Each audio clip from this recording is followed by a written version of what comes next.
Start your journey today by liking, subscribing, and sharing our YouTube channel, KnowledgeWell Media, or by going to our Square site at knowledgewell-media.square.site and perusing over the available content and information.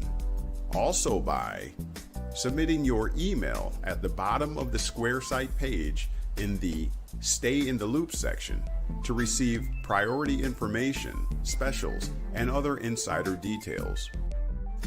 Or by signing up for a 1-hour consultation to tailor your specific educational needs in beginning your journey. You may do so at the aforementioned Square site, once again at knowledgewell-media.square.site. Here are a few other items in demand on our Square site. The Person Defined series, a 9-part video lecture series, comprehensively outlining the scheme to artfully deceive mankind into trading away his birthright, his natural liberties, and inherent rights. Pre-orders for The Yellow Bricks of Emerald, the first edition, offered presently as an ebook only. This book comprehensively uncovers the legal schemes, past, present, and future, of the elite powers and the U.S., subjecting American citizens to servitude and allegiance due to their own ignorance. The KnowledgeWell Video Lecture Series Trust Course, a comprehensive lecture series educating on the history, effects, and administration of the wealth-preserving, asset-protecting, private commercial entity known as a trust. Plus, we have our very own template and instructions to help you set up yours. And, coming soon, our apparel and product store for all things KnowledgeWell, including shirts, hats, jackets, cups, bumper stickers, and more. For all this and much, much more, as well as for any questions or comments, email to knowledgewell4u@gmail.com or go to our Square site at knowledgewell-media.square.site. And now, you've been made free. What are you going to do with it?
So technically, it's like when it comes to enacting a law, right? So at the end of the day, because we all are, it's a trust, right? The public trust. So everything that the whole country owns, or let's say the state in this case, is the stock. So everyone's a stockholder. Everyone has a share, you know? So the point I'm saying, so if all the stockholder, which are the people who gets together, and they want to get a law change, and they do it to a lawsuit, like they're suing the state because this law is going against their natural rights, for example. Can a lot of people come together and sue, but they're not suing for compensation, but they're suing for this law to be changed, and it needs to be enacted in a manner that's more beneficial for the community, given the circumstance? Or is it only done at the legislation? Well, I can touch on that just real briefly before the noise gets too noisy around me. But You can sue all you want, but it's not going to change a law. The way that the government is situated and set up is that in order to change laws, you have to go through the legislative process, which means it's a part of the checks and balances system. The courts can reinterpret based off of the established laws, and you can make arguments, but in the end, the courts are going to say, well, I'm going to go based off of the ruling previous to us.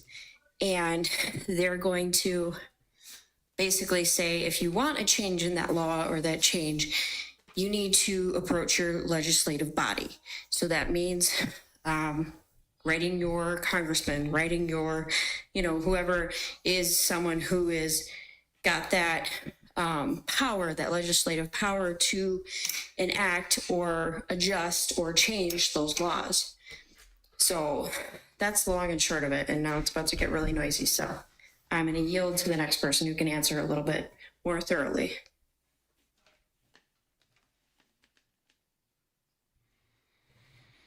Thanks. Yeah, don't be shy.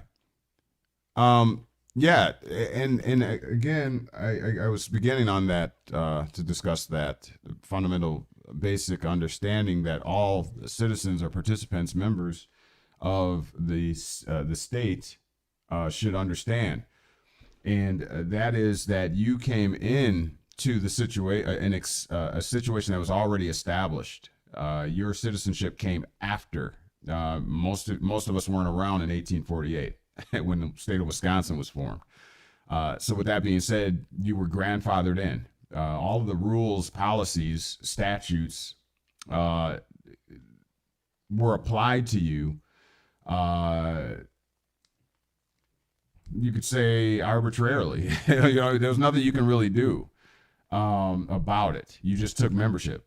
Any association or business that you become a member of, any credit card company or whatever, you likewise, by default, take on all of the obligations of a member under the policies that were established prior to you joining as a member.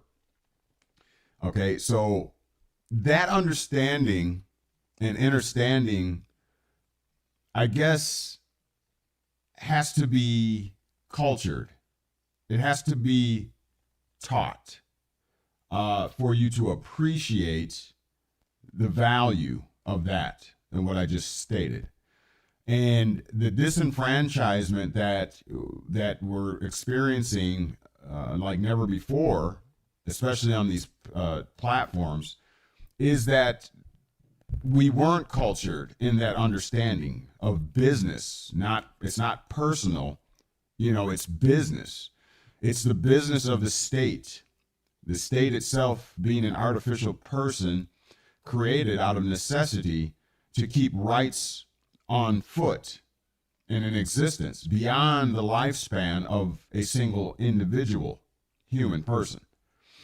Okay? We needed something that could withstand the test of time, that does not perish or cease to exist or spoil or rotten as the human does when once unalived.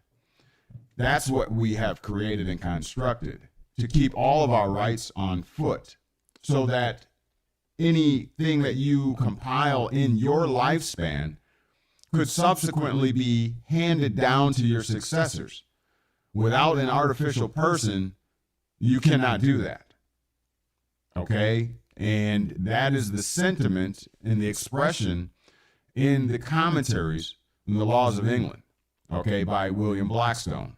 And we learned this week that William Blackstone is, in fact, the author of Black's Law. All right? So there's that correlation. So that is the consideration, y'all. You weren't taught it, not holistically, not comprehensively, I'll say. They didn't touch on the fact, the business of the state by using a fifth grade education, to make it simple and plain to you. So you just heard about constitutional rights and that the government can't do this and that to me. You know, that's all you just grew up like that. And you saw Pops getting pulled over and frustrated and hitting the steering wheel when Johnny Cop pulled him over. So you in turn, you know, your viewpoint was also was kind of tarnished by what you perceived growing up, misunderstanding the machinery and how it functions and why it functions the way it does. So I can understand. I once was, you know, the same way, you know, perceived as a radical. All knowledge. Great day, y'all. Say again? I said, how you doing? Great. Thanks for being here, Divine. And knowledge, I hear you, and yeah, thanks for being here, Divine. Yeah, you make a great point, you know, in your aspect, but also in the Constitution, Article 5, you know, it shows you how you could amend certain laws, because this is not mostly about being radical. It's about able to change what is not working. And if you're saying the that these laws can be changed, well, that in this term is evil, you know. So then the gentleman earlier saying that kind of system is evil. But I'm looking at Article 5 in the Constitution. Amendments can be made where, laws are changed and new ones are added, you know, and new ones are made law. So there is a process. So that's why at the end of the day, it becomes about the unity of the people and the mindset of the people. Because the way I was arguing, the way the system is set up, it is set up neutral where changes can be made, and change could be made where it is balanced and everyone could feel like, you know what, I have fun. I like this experience. This is a good experience on earth, and could grow and create, you know, and yeah, be the best of who they're supposed to be or who they are truly are. Yeah, the political process is in place for just that reason. Don't get me wrong. Yes, we can influence. In fact, the Constitution gives the people the power to basically terminate the government. Hopefully, that's not too strong of a word. The Constitution gives us that power if the government becomes tyrannical or rogue. So yes, we can affect it. We can affect it through the democratic process, what they call the political process. Yeah. Definitely.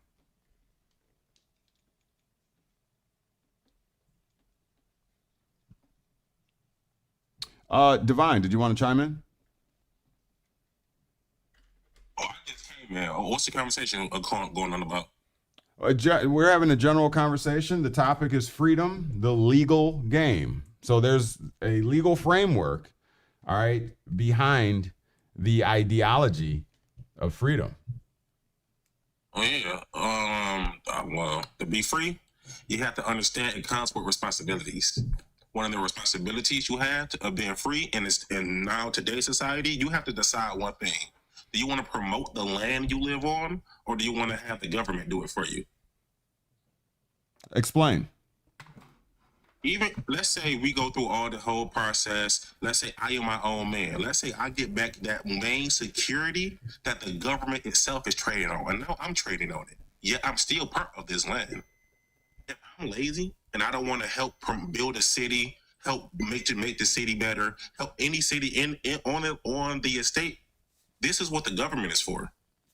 To build up our estate. So once you're free, you have to make these type of decisions. How are we going to grow? This is what freedom entails. So is it your assertion that we're not free today?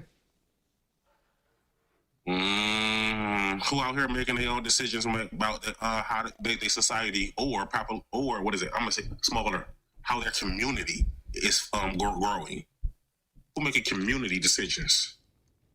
Nobody making community decisions? No, you're not free. Okay, y'all so still worry about the dollar. So let me challenge that. Let's get this thing hot. All right. So let me challenge that.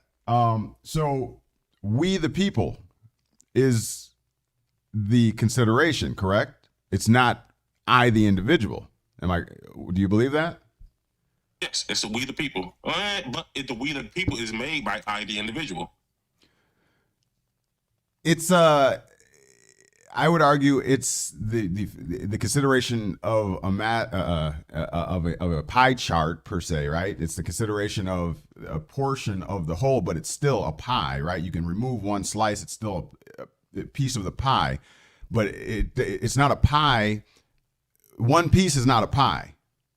Are you picking up what I'm saying? Not a pie. Right. So one citizen is not the citizenship. It's just one part of the citizenship. So, but we the people is considering the whole pie. It's not, we the people is not considering one individual citizen, correct? We the people is talks about the the group of individuals. Okay. So then with that being said, I'm going to re-ask the question. Is it your assertion that we are not free today? Or are we free as a group, as a people, we the people? As a group, no. Hell no. As a people, fuck no. Far from it. Wait a minute. Wait. So you said as a people, as we the people, we are not free? No, we're not at all. Go ahead. Expound. Please watch your language while you do. First and foremost, if anybody at all, and I'm talking about my melanin rich brothers and sisters, even the ones who agree with us, if any of y'all still feel any type of way about slavery, y'all are enslaved mentally.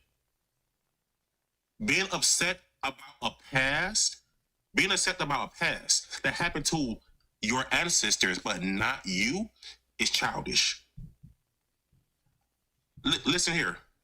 My best friend, excuse me, real quick. Right next to me. Okay, next to me. Divine. Best friend. Divine. Real quick, I just got to say, because the moderators are warning that we got to watch the language. So just go. You're good. Oh, go. There's kids. So my best friend was punched in the face right next to me. I gave him an option, bro. He didn't hit me, bro. He hit you. We can handle this the way you want to. He said, "Let it go."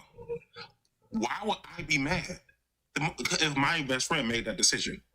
This is the same principle when it comes to my melanin rich brothers and sisters, thoughts of our past.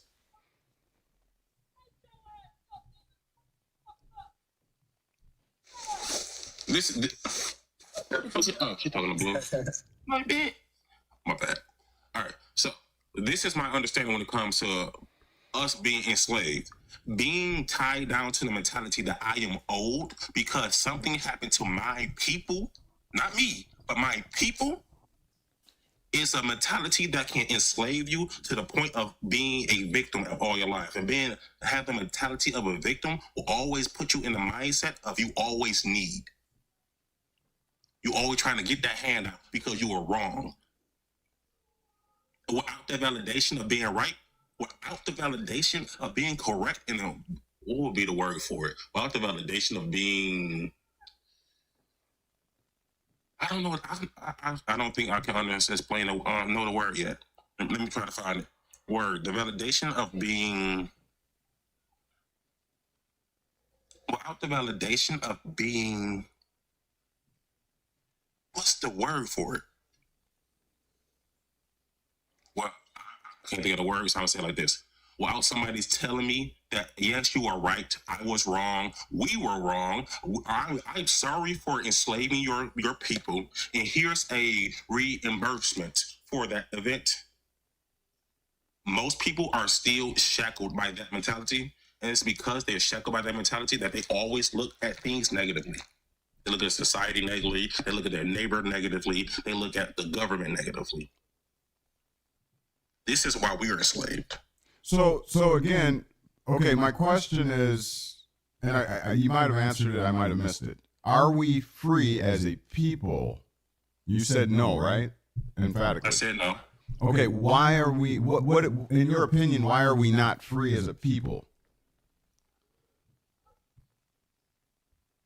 Because, okay. Yeah. Let me ask it this way. Who is affecting the freedom of we the people? Like, who's taking it away from us? The people is affecting the freedom of we the people. So it's not the people have a mentality of always putting someone else down. because of an opinion they have, not of a fact. It is because of that structuralized mentality that we are not free. Mind if I chime in? Please do. So I would say it's a political fact that the things that were done in establishing said system have hampered the very people who you say are looking for a redress of grievances and all those things, when we're still trying to right because of equal protection under the law and being acknowledged for things that should have been in place from the get-go. So I look at it as equal protection is equal protection. And if someone has the right to enforce their rights, that is the number one right that matters. And if they were wronged, that is where equitable compensation, whatever you want to call it, takes place to right those wrongs. Because there is injustice. It happens on a daily basis. Well, all the injustice is personally, because of a mental state. Hold on, let him personally, finish. I'm not going to turn the other way and act like it didn't happen. Because in my own family, I can tell you that my mom was one of the first classes after the Civil Rights Act, was one of the first classes that were, what's the word? One of the first classes from the desegregation. So yeah, it matters. It matters a lot. And if you know your history, you'll understand why when certain classes of people have benefited from said system, why there's such a divide and a huge gap from a fundamental basis, which is why I do what I do now. Yeah, go ahead. One at a time, Devon. You'll have your turn. But go ahead. You can ask your question. Let me ask you this: why does it matter so much, Dad? Why does what matter? Why does slavery matter?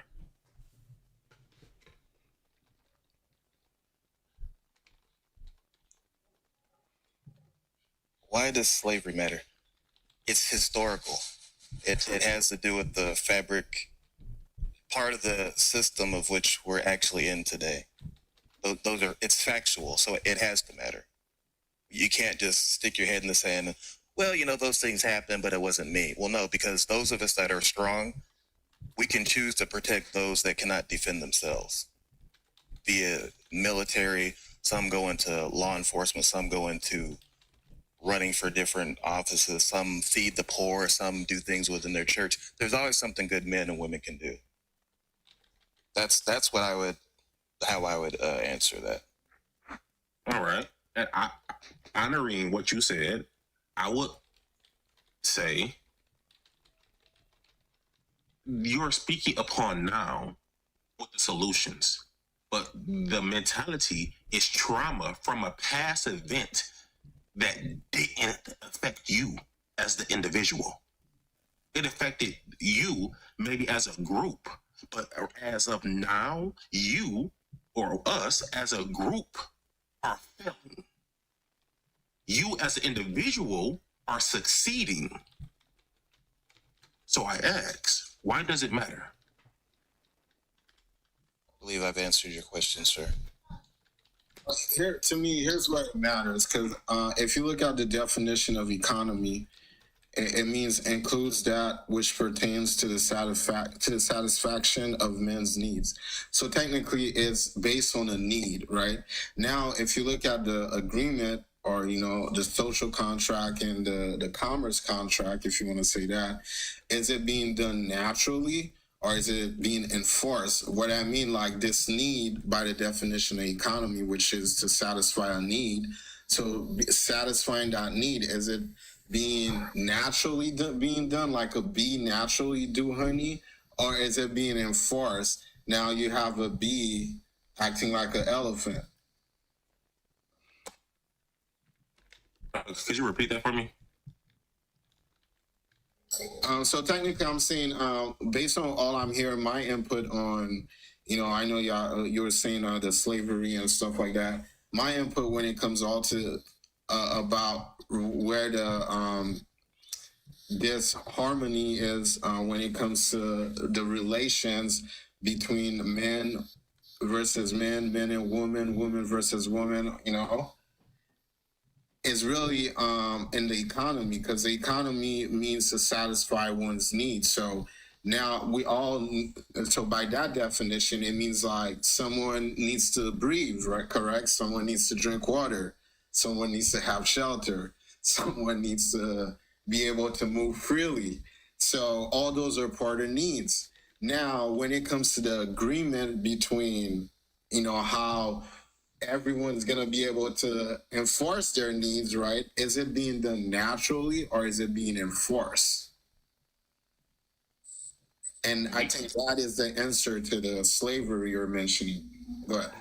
And see, I'm trying to hit this topic of are we still slaves, or what we consider free as a people, as an aspect of a mental. It's a mental thing. It all is a mental thing. Since we are only slaves on paper in a written form, it's the only way we're slaves right now. We still have the free will to do what we need, what we want, to gain what we need, and we will have more freedom. We as a people would do better, 10 times better, once the individual parts of us get it together. If you only ever focus on we the people are fucked up, and I'm trying to help we the people, Watch your language, help please. we the people by helping we, or me, the individual. Remember, the we the people is made up of me, the individuals. Wait a minute. Wait. You said we the people is made up of me? The individuals. Well, no, it'd be the opposite. Because we the people is not individuals. We the people is the corporate whole, the whole body of people. Right? Yes, I said we the people is made up of me, the individuals. Is made up of individual people. Oh, okay. Collective. It's a group of individuals that make up we the people. It's in totality. Very good. In order to help the totality, you must start at the individuals. Right. So that's why I say, and when it comes to us, we the people being slaves, it's a mental thing. And the main crutch, the main thing that got us, making us not see where we are, is the trauma of the stories we have been told about slavery. It's completely and utterly mental. Yeah. Okay. So that's interesting. Okay. Because I guess I misread where you were coming from. My question was, are we free? You said no, emphatically. And you're asserting that we are not free as we the people because of our own thought processes and our belief systems based on what we've been told, or the construct of slavery. Is that what you're saying? Yes. I mean, I could probably sum it up. We as the people are not free mainly because, you helped me out with this one. We as the people are not free mainly because the individuals in that group are ill-informed. Ill-informed. Yeah, Lux, what do you say about that? Yeah, so I'm going to say what I originally said is ignorance is the greatest evil. Okay. And that can encompass this subject and all the other ones around it. Okay. And by the way, Mr. Honor, in your comment section, bring him up. He's being quite vocal in the comment section. Oh, okay. Unknown Zero. Please welcome him up. If he's still here. Well, first, I don't know, would you like to come up? Put a 1 in the chat if you want to come up. And would anyone like to volunteer to go down? Well, Honor says he doesn't want to go down. Well, you could stay. He says he doesn't want to come up. That's cool. He's got lots to say in the comment section.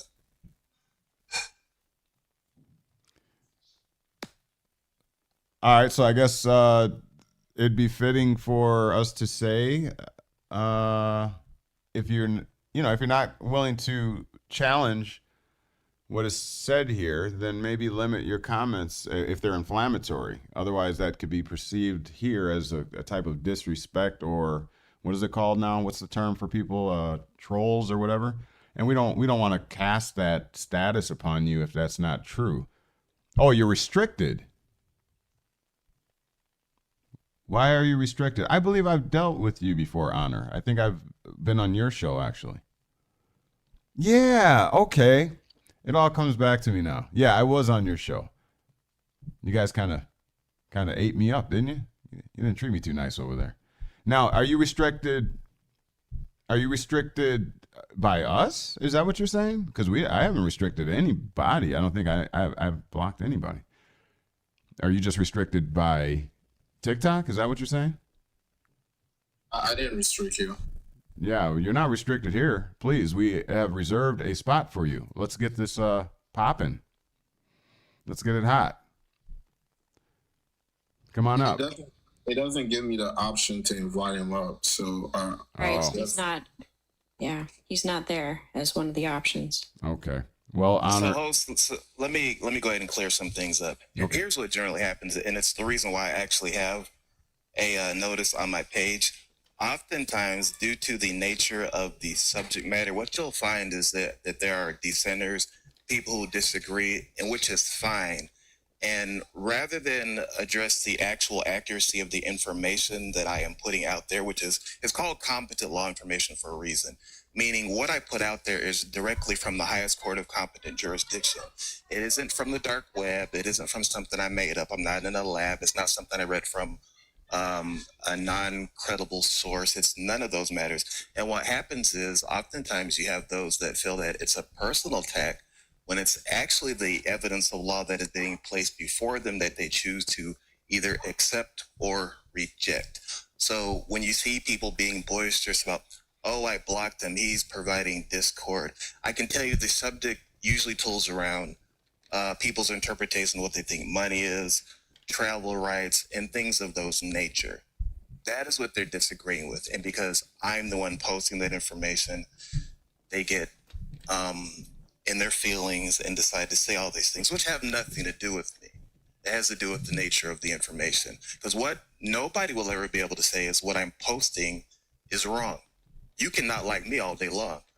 That is your prerogative.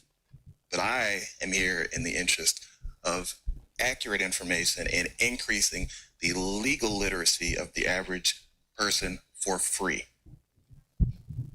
Period. I like that. I like that. Very good. Yeah. So, I myself, I'm, we must have been, brothers in a former life, I'm sure. But so we're a lot alike in that way. I'm only here for one reason, and one reason only, and that is to bring accuracy to these platforms, which I at one point used to garner information so that I may rage against the machine in a what was perceived as a radical way, towing the line on the soft sit ideology and what have you. So I felt very strongly. So I never step on the people who come here and have opinions and feel strongly and passionately about what it is that they believe in. That's not what I aspire to do, and I won't do that, and I don't allow my panel or anybody that comes here to do that to anybody.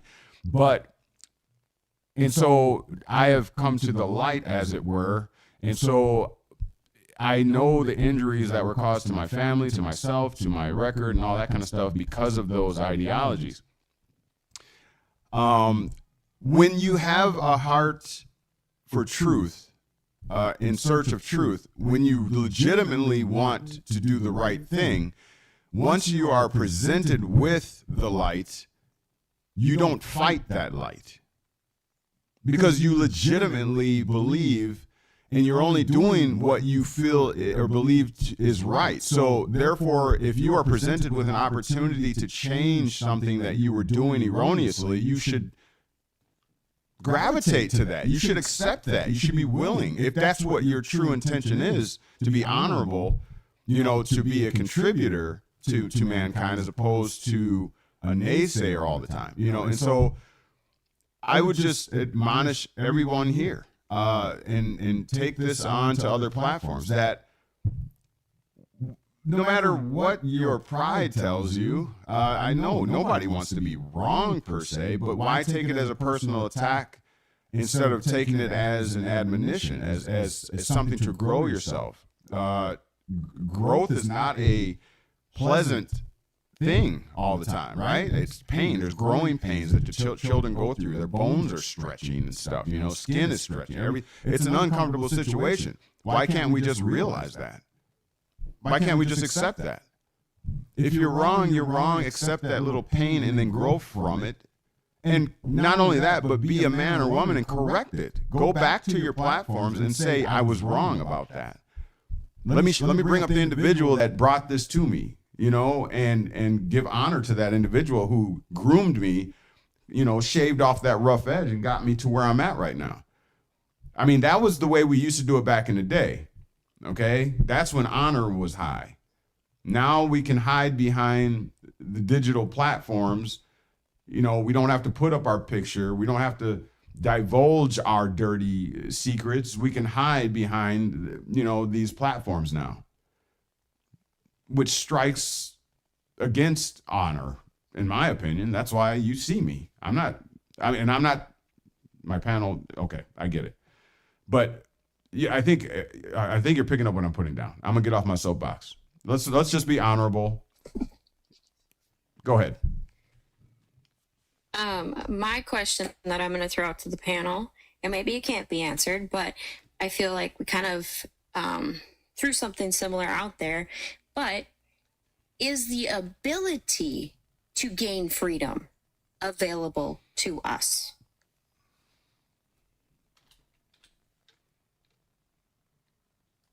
Anybody? Yes. Because I contend yes, but I would like to hear from those who dissent and say that no one is free. Technically, yes, we all have the ability, but in certain situations, as in the powers that be sometimes, if there's corruption there and long-standing corruption, sometimes you can't win. And that's what I learned in my situation.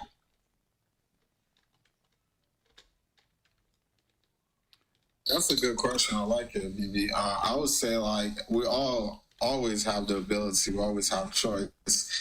And if I were to counter your question, I would say, what are the consequences of exercising those abilities?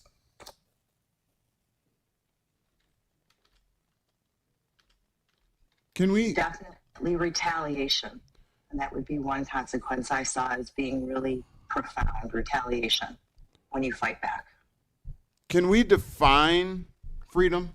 Has anybody defined freedom? And does freedom mean the same thing to you as it does to me?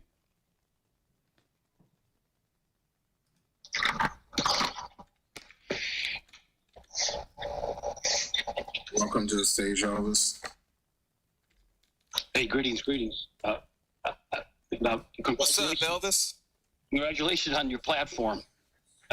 I've been listening, and I can hear different levels of understanding of this game. And the question she just asked, everything is in perfection. I know you don't realize that because you've been operating in the public with that person, okay? And with that person, you're having third-party debt collectors like courts and banks, okay? Draw up, presumptions, assumptions, the laws that you have to perform for them somehow, some way, right? But you don't. See, you never ask for discovery on any court case, like forensic audits and CUSIT numbers, right? And once you find out that you're always the lender and they're always the borrower, guess what? The game gets so simple. It's unbelievable. It's elementary. Because you don't give that name away, because you'll be placed in the system. It's called data breaching and indexing, where those third-party debt collectors with no license to collect the debt on your name won't even come near you, because you now become that liable collateral risk for them. We're talking their bonds, you're talking their oaths, you're talking everything that they ever possessed, if you really want to get into it. But I don't talk about that, because they have what's called insurance. Like I was mentioning to the brother up top, you don't realize that a surety bond is a blanket bond, which is called dishonesty insurance. All right, they carry that. Slow up. I think you've been here before. You know, we try to shy away from talking about those bond security things and all that. We don't. Oh, that's not true. it's in the public. All the stuff you can read about. No, I'm not gonna get that's I- not. I give- I give Slow you- down, I give you your slow down, slow down. Hold on, Elvis. Let him explain. Okay, one. TikTok. I know you. Yeah, go ahead. All right, you're not starting off too good, Elvis. I'm gonna just tell you that. Listen, I'm having, just so you know, I'm having a delay when you speak on my end, just so you know.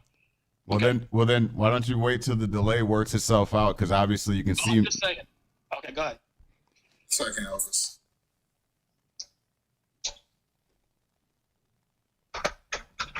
Go ahead on those zero. Go ahead, knowledge. Well, technically, Elvis just certain. It's not. We're not trying to impeach your freedom of speech. We're just saying like certain words are trigger words, and it could cause the app to close or the room to shut down.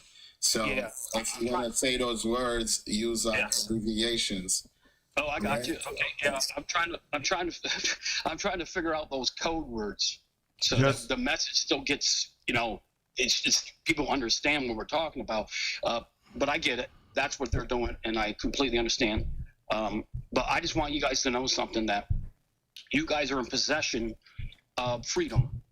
You are. And maybe people haven't told you or showed you the remedy or had success with it. A lot of people it's hearsay. They don't have any real firsthand knowledge about it. But I'm telling you, we are living like this. Okay. So to her point is the system against us? No, it's not. It's imperfection. It's just that we were never taught how to use it. Okay. Understanding contract law, understanding what a qualified banker's acceptance is and restrictive endorsements on any documentation.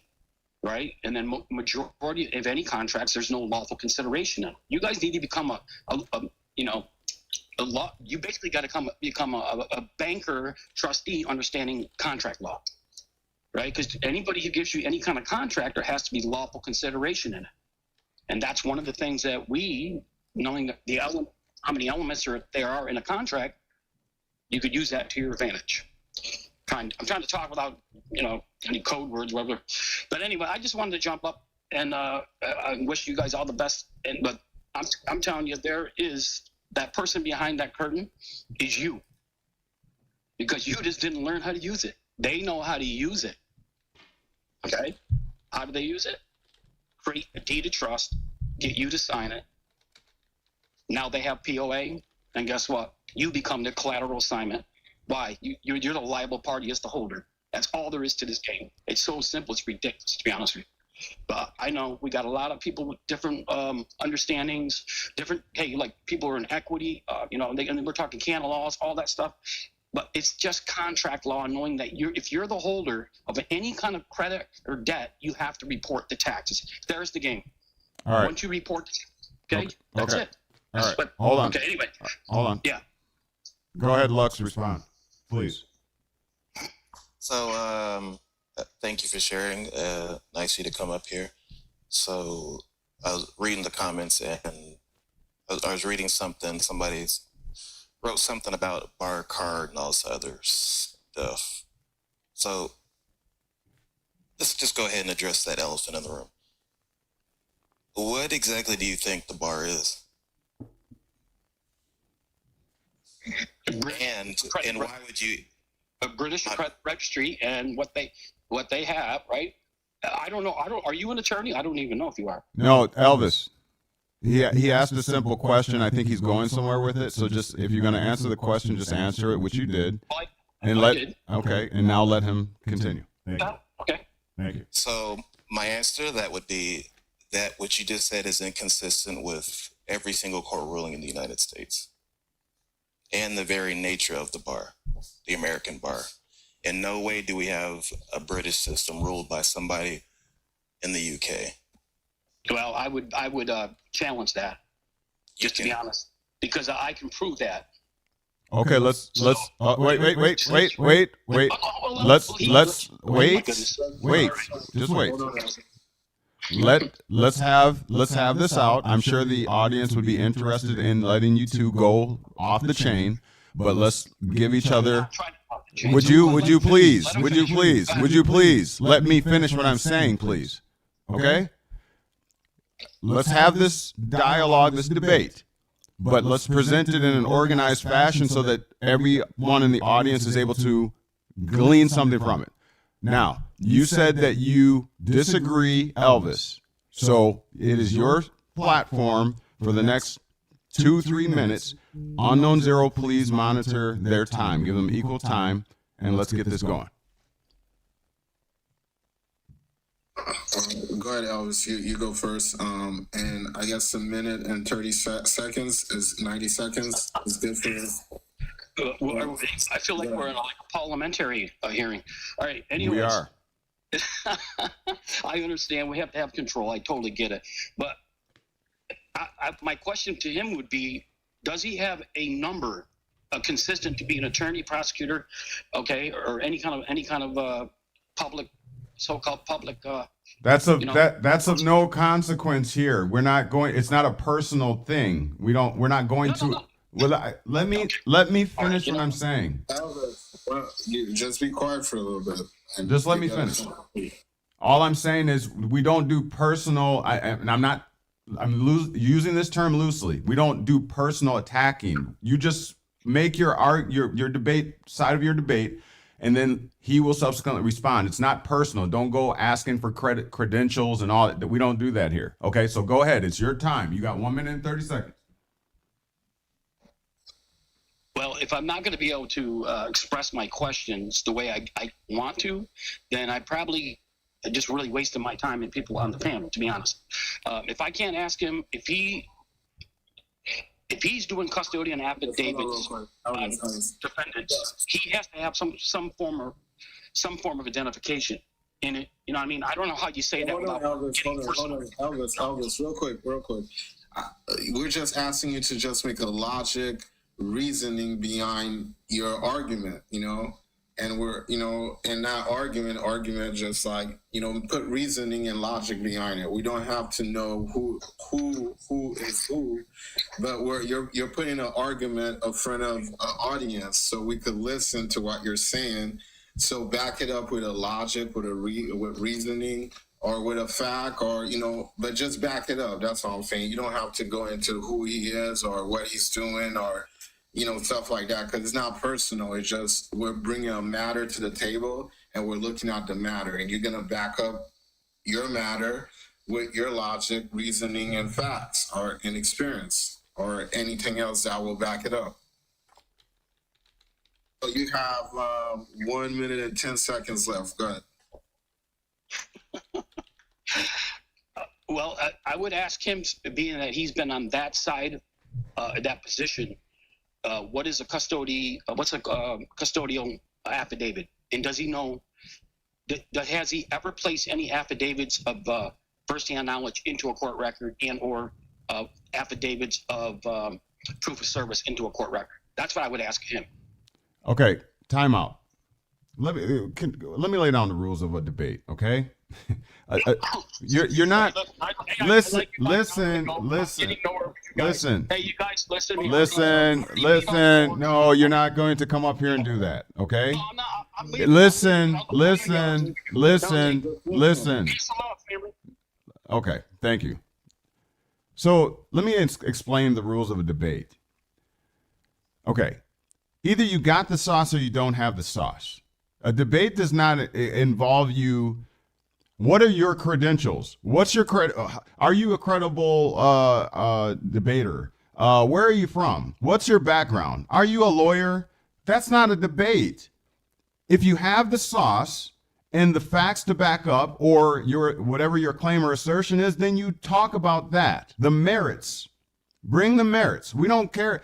We're not doing a fact finding as far as who are the presenters. We're not doing it. I would be the one that does that as the moderator. I would be the one that says to the participants, this is a prestigious member of the bar, and he has a background in this and that, and here is his bar card. So please welcome to the stage. That's the moderator's job. You are a presenter. You are bringing a debate, something that you feel strongly about, and you feel like you can win it. That's all you're doing. You don't come attack Go ahead, man. I got to calm down. Go ahead. Take over.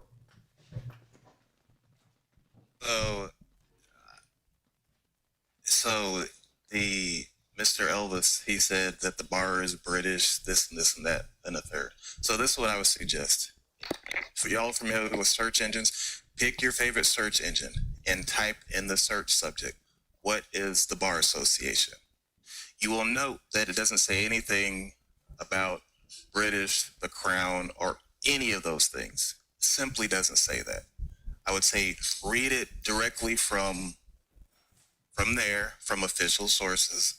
You can read it from the Bar Association. You can read the description from Cornell. You can read it from the Britannica. And what you will find that what was said by this person is inconsistent with every single piece of verifiable recordings on said subject. And what I will say is, if you want to look at it from what the courts have said, because I know the claim all too well, you will see case law, which the person saying said thing, it gets tossed right out the door because there's some, remember, you got to know fundamentals. In a courtroom, there's a literal bar that is crossed, and that has significance only in how the courtroom is set up. It doesn't mean a whole bunch of other things. It literally doesn't mean any of that. It's a professional organization for lawyers. And just for full disclosure, this is for informational purposes only. I do not give legal advice, and I am not an attorney. So the questions about my personal credentials regarding that are actually irrelevant to the subject matter.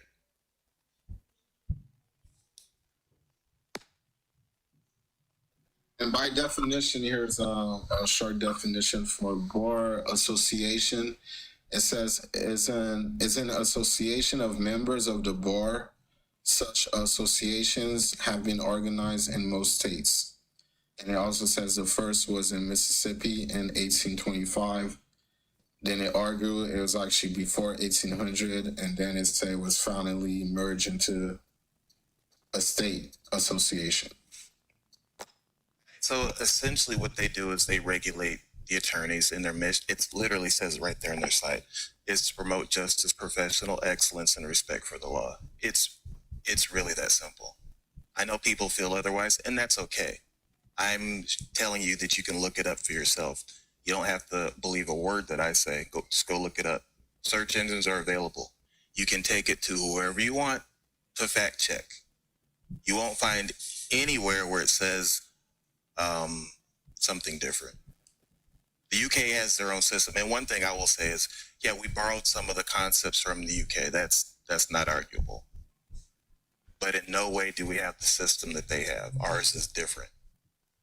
Over there, Parliament rules. Over here, it's the people through their government. Under the Constitution.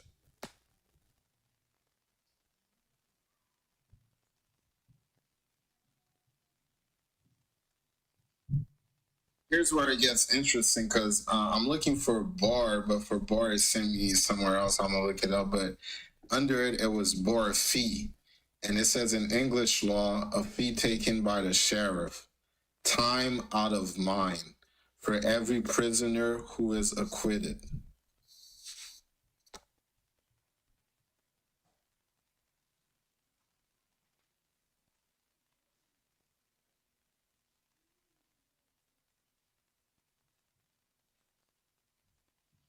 Did I answer the question sufficiently?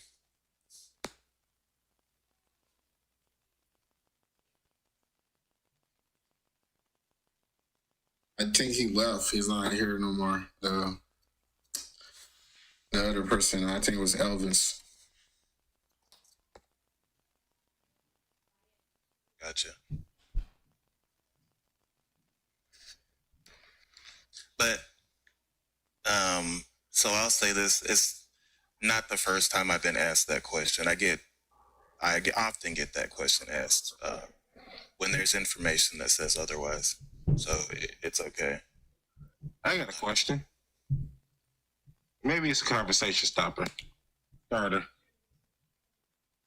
What do y'all see the future of law looking like? I think it's looking good. What do you mean? I mean, in the information age, you got information at the tip of your fingers. I'm able to, me personally, able to articulate things faster, quicker, get source material at the highest rate in the history of me doing what I do.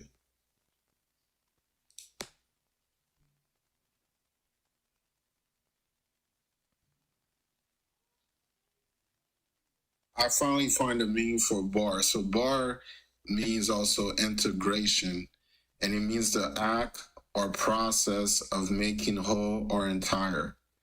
So the bar association or a bar membership, anyway, I'll look more into it.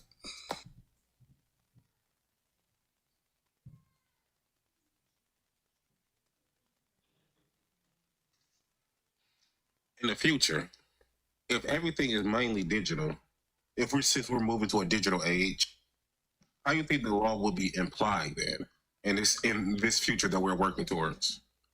Like, what do you think the rights of an individual will be? How do you think we will be funding said future?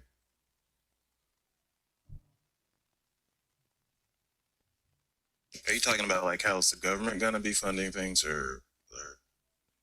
In its totality, how will we? Because no matter if it's a government or we the people doing it, we the people will have to be a part of it. So in a sense of living in a time where mostly everything or all informational sources is mainly digital, their books are, old type things. How would the law impact your life? How do you think the law going to impact your life, or not even your life, because you know more about it right now? How do you think the law will impact an individual's life who's unaware or doesn't lack the knowledge that we or you possess? That's a good question. And so I would say people got to self-educate.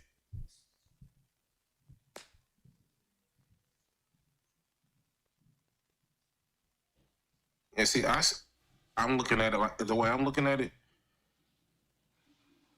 If it's constantly going the way it is, because I believe this system is a beautiful system, it's running backwards. That means the people who are in control of it are fucked up. Personally, the automatic breach.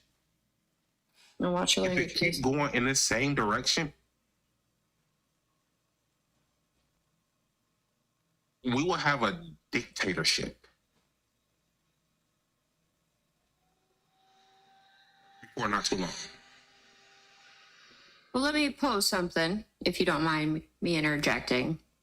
In this new age that we're coming into, a lot of things are digital, AI produced, etc. But one consideration is, does humanity, the ability to mess up, come off the table then? Because we have AI and, and I have a follow-up question for that, but the humanity doesn't leave. We're just going to have to reinvent how we operate. That's my contention. But what, in your definition of this new movement towards the AI, towards the digital everything, how do you see humanity fitting into that sphere? I mean, if it's anything like now, we're still going to end up in a fucked up situation. iRobot. Please watch your language. Please watch your language. People, okay, my bad. We're still in a messed up situation. And honestly, will be like an iRobot. And what Will Smith was in it, an iRobot type situation. It will be. Right now, our main problem is we gave power to an entity so that entity could manage things for us and allow us to be lazy. It was during that process that entity took advantage of our laziness and made us stupid as well. So put that with AI. AI, we now trying to make a machine, another entity, and put all the responsibilities on that entity again without managing it properly. Now, what if we get happy because they're doing such a great job in the beginning and get lazy again? So it Is sounds it like not? Is it not the entity's job to do what's best for us? And if we're lazy and gets lazier, its main program is to do what's best for us. And as we grow lazier, it takes on more tasks. That cycle will end up in a dictatorship. We'll be ruled by the AI at that point. So from what I'm hearing, it sounds like you're not against technology per se, but rather I would get maybe implementation of said technology, I guess. And not the implementation. I would more probably describe it as I'm more against putting something in charge of you and then completely ignoring it because it's doing a great job in the beginning. I mean, I guess that's how I don't really know how I would put it. Yeah, you gotta give me a second to get my words together. Let me interject real quick, real fast. I apologize for the interruption. Great dialogue, great discussion, great panel. Cooled down when got some water.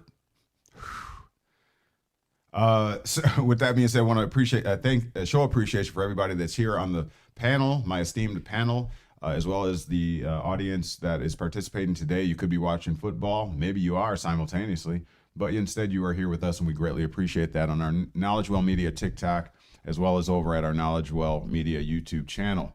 So I'm trying to split my eyes and look at that camera in this one as well. So please don't mind me. I'm not going cross-eyed. I'm doing this on purpose. With that being said, don't forget you on TikTok. If you want to come over to the YouTube side, feel free. Subscribe, like, and share. Please mute your mic, please.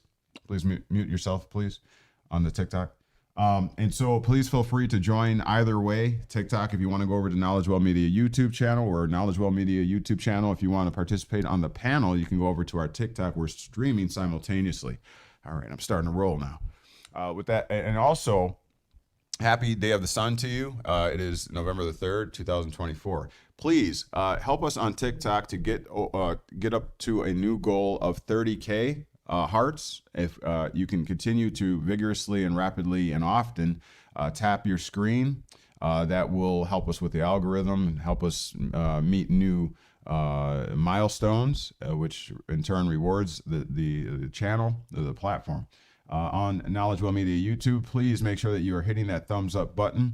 And would you do me a solid here in showing your appreciation? Just share out the live. I've also put us up on Facebook just recently. I should have done that at the beginning, and I did not do that. We are trying out some new software. We appreciate your appreciation for the presentation that we put on here. And so please excuse our dust as we work on things. You'll see me moving around and tweaking some knobs. We will get this straight, and we will add more value to this platform. With that being said, thank you. We are at 19.8K. Let's get to that 30K hearts over on TikTok. We'll set that goal. Help us get there quickly, please, if you want this to continue. We are at 20K now. All right, and platform, I think I got all my announcements out of the way. We go live Sundays, 11 a.m. Central Standard Time on the KnowledgeWell Media YouTube channel, and streaming live now to TikTok. All right, thank you. Please continue. Unknown Zero is your humble, professional, and very on top of it moderator. So please respect his capacity, his legal capacity, to, if he needs to, silence you momentarily. We don't really block anybody here unless it becomes very extreme. Usually people bow out themselves. Case in point. But anyways, let's continue. Unknown Zero. Thanks for that. Great dialogue. I wanted to just add, well, I don't know if I'm adding or reminding. When it came to the Bar Association, so I guess it goes Bar as a member association. So the bar, it really means integration, which is the act of or process of making something whole or entire. Association is the act of a number of persons in unity together for some special purpose or business. And member is one of the person that constitute a family. And I looked up family, and family means is used to designate many relationships. So it could be, family could be defined in many ways. But so technically that's what the bar, I guess, member association is technically meaning that.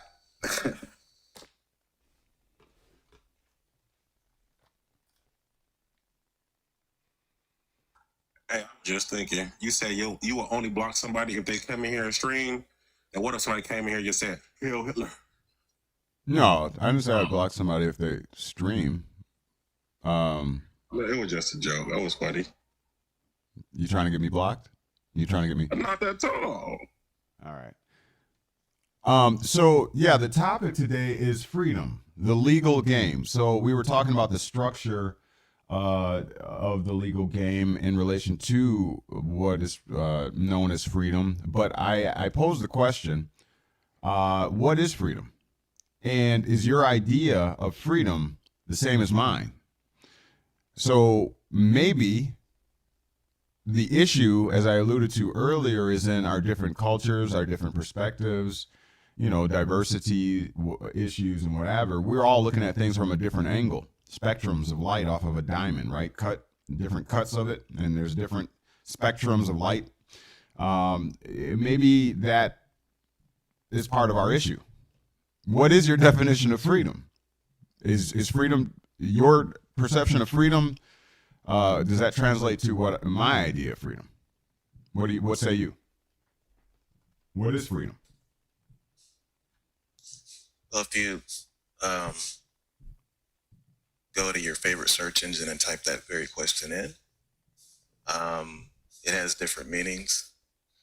So this one from Oxford, the power, right to act, speak, or think as one wants without hindrance or resistance. Then you have the state of not being imprisoned or enslaved. Power or right to speak, act, change as one wants without hindrance. Those kind of things. And here in Black Law, just to add some, they also have the power of acting, the state of being free, liberty, self-determination, absence of restraint, the opposite of slavery. The prevalence in the government and constitution of a country of such a system of laws and institution has secured civil liberty to the individual citizen.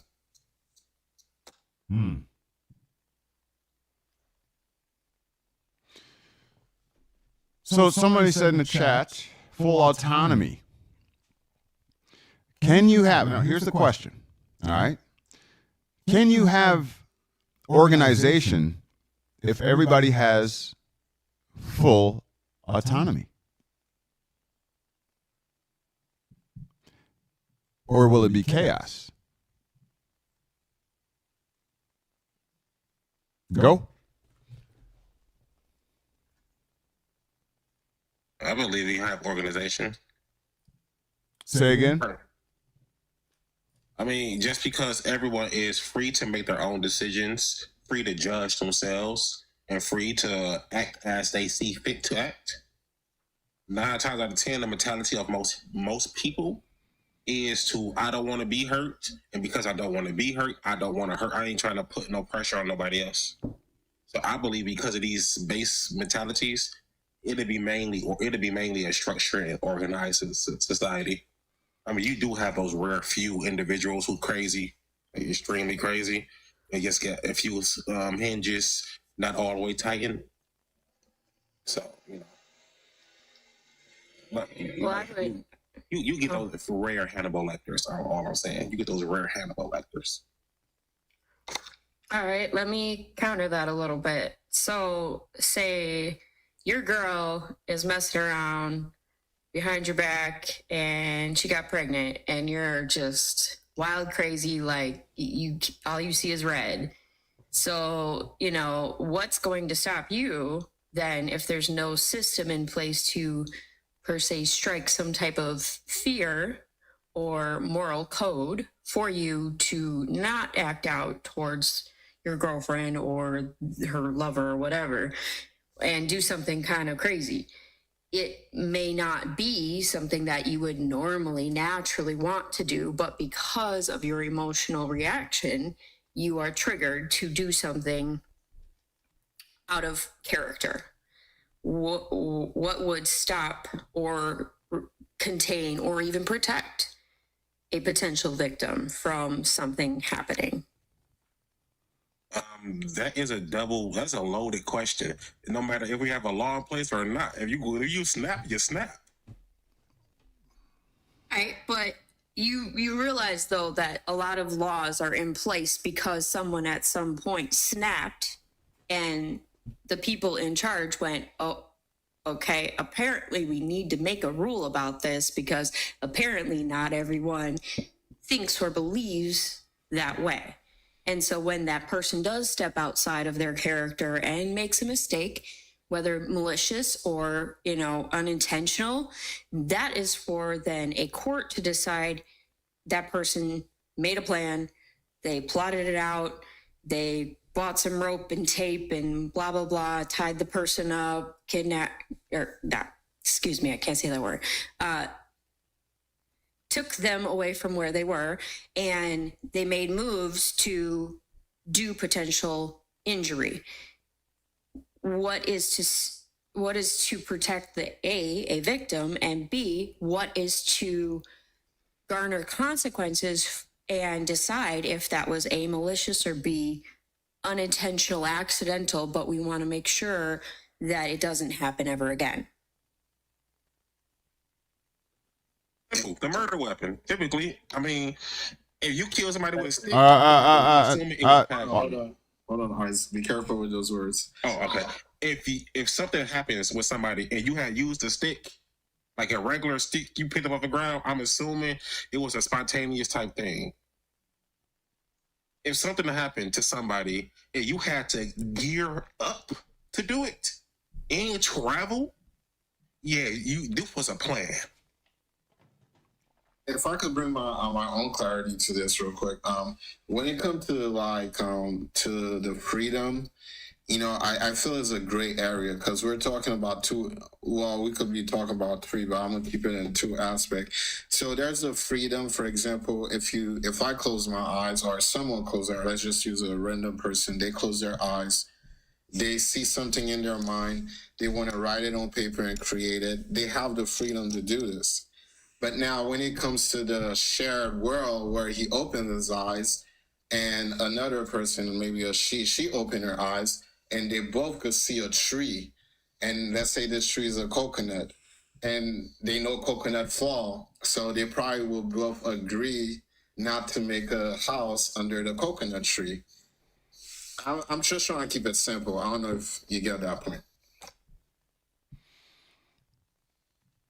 Yes. Go ahead. Can I interject? Sure. The topic of freedom has come up very recently for me in regards to being given free will. So we're told, mankind by a higher entity gave us free will. However, it is also said that there are laws, statute, commandments, and so forth to guide by. So if you have free will to do whatever you choose, then how can you then have laws that govern what you do and how you do it? So you really don't have free will. You have this is my personal opinion. You have governing rules by which a society governs itself. So when you fall outside of those rules, then there is consequences. For example, when you take property from someone else, you might want it because you like it. You see a nice car in the driveway, you just want it. So you go and you take means to get that for yourself. But the rule is it doesn't belong to you. And then now there's a law that says, for taking it, that's a felony. And now you have to suffer those consequences. So there's not real freedom. It's you have freedom, but you you could do it, but there's consequences. So in this society, in the Americas, we think we have freedom, because to some degree you could choose what you want to eat, but you don't decide what goes in the grocery store. You could plant things, that's true, but you can't. There's so many rules. You can't collect rainwater. You can't. There's so many things you can't do. If I don't want to pay my taxes, or I don't want to get up to do any of that, then the consequences is you're going to fall short of all the things you have. So freedom ain't free. You can have some freedom, but it is definitely not free. There's liberties you have to pursue what kind of house you want to be in, but you got to pay the mortgage. So, flirting with that whole freedom thing, I think that it's a word with an idea, but I think the reality of it is that it's not free. Freedom is not free. I 100% agree with that. I'm KnowledgeWell Media, and I approve that message. Emma, great. I liked your delivery, Emma. That was awesome. Well articulated and expressed. Let me provide. Please mute up real quick. BB Production, you got something you want to say before I get in there? I was just going to say, Emma, that was eloquent, and I really love your take on it. Like, you nailed it right on the head, like, Thank you. hardcore. So I just wanted to compliment that rebuttal. Write my book. You can do the forward. Thank you. The first thing I wake up to this morning is a story about Allie Carter. Let me go ahead and sit down in these people's living room real quick. Which chair am I going to sit on? I'm going to sit on this one. She was...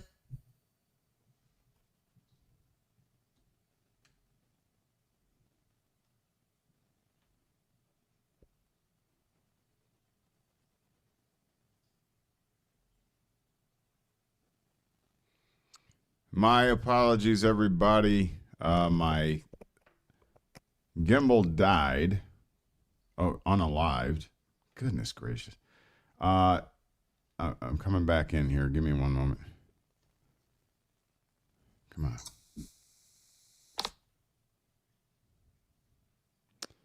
My apologies. Hold on. Are y'all still there? Yeah, you're good. Uh-oh. The first thing I wake up to this morning is a story about Allie Carter. Let me go ahead and sit down.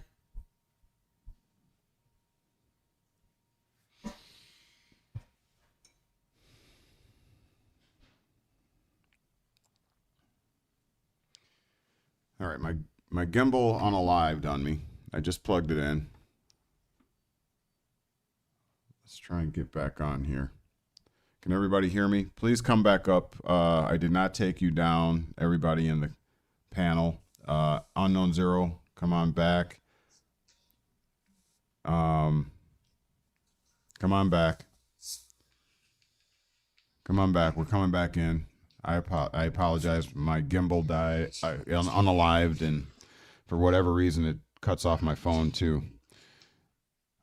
All right. I think everybody's almost back here.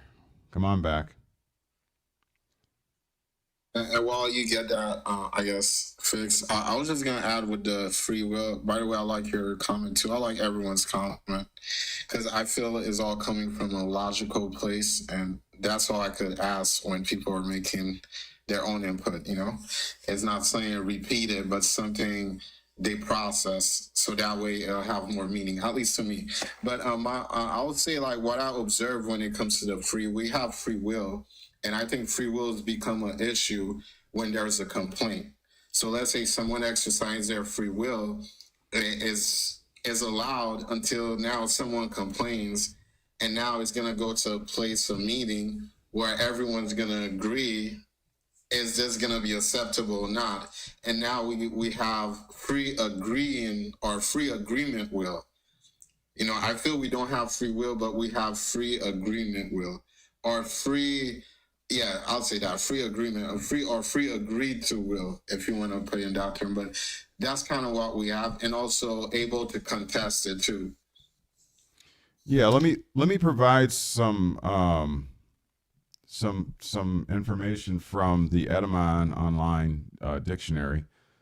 I don't know if anybody has an opinion about it, but I use it quite often to find the origination of words and terminologies.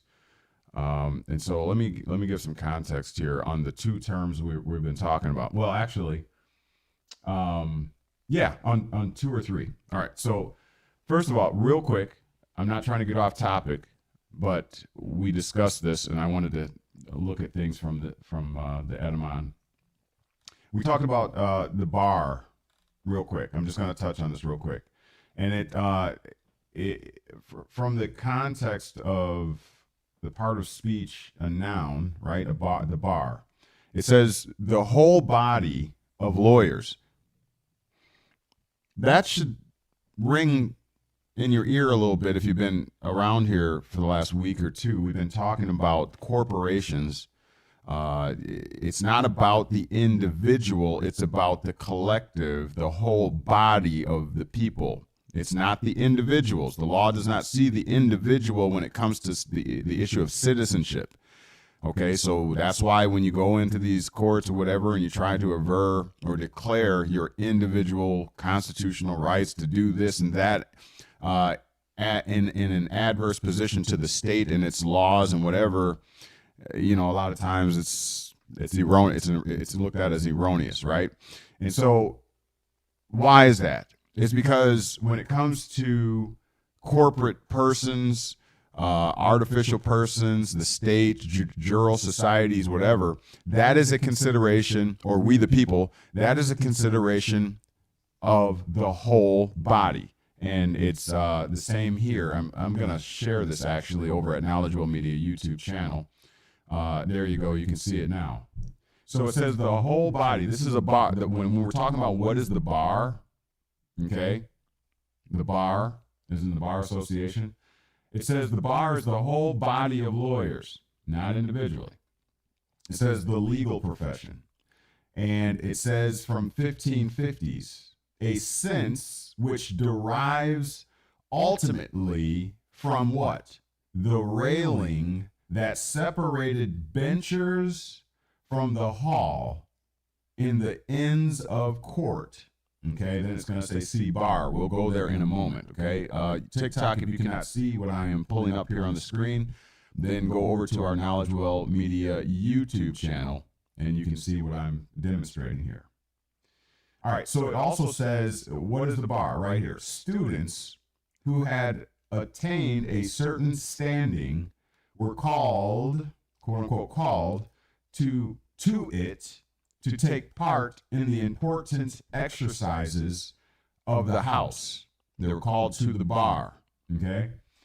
What else? After circa 1600, however, this was popularly assumed to mean the bar in a courtroom, the wooden railing marking off the area around the judge's seat, where prisoners stood for arraignment, and where a barrister, we're going to look that up in a moment, stood to plead, as the place where the business of court was done. This is the bar. Bar in this sense had become synonymous with court by early 14th century. Now let's look at barrister or barrister. Again, the part of speech is a noun, and it is one practicing as an advocate in English courts of law. To Lux's point, in making the distinction between, I think someone said that it's the British accredited registry or something like that. So he was saying this is not British. So the barrister is one practicing as an advocate in English courts of law. So it says 1540s from bar. We just looked at that definition. In the legal sense, plus the suffix stir, so bar plus stir. Also see attorney, it says, and it says that middle element in the word barrister, so the is is obscure. All right, so let's go forward now. I just wanted to put a little pepper on the previous discussion. All right, now we're going to move on to freedom. Looking again at Etymon Online Dictionary, Etymology Dictionary. It says freedom. What is freedom? Again, we're looking at the part of speech, a noun, freedom, a person, place, thing, or idea. That's what a noun is. It says Old English, and this is the way it was spelled at this particular point, Freedom, quote, the power of self-determination. Freedom. The power of self-determination. Listen to this. The state of free will. State or condition of being. It says emancipation. Listen to this.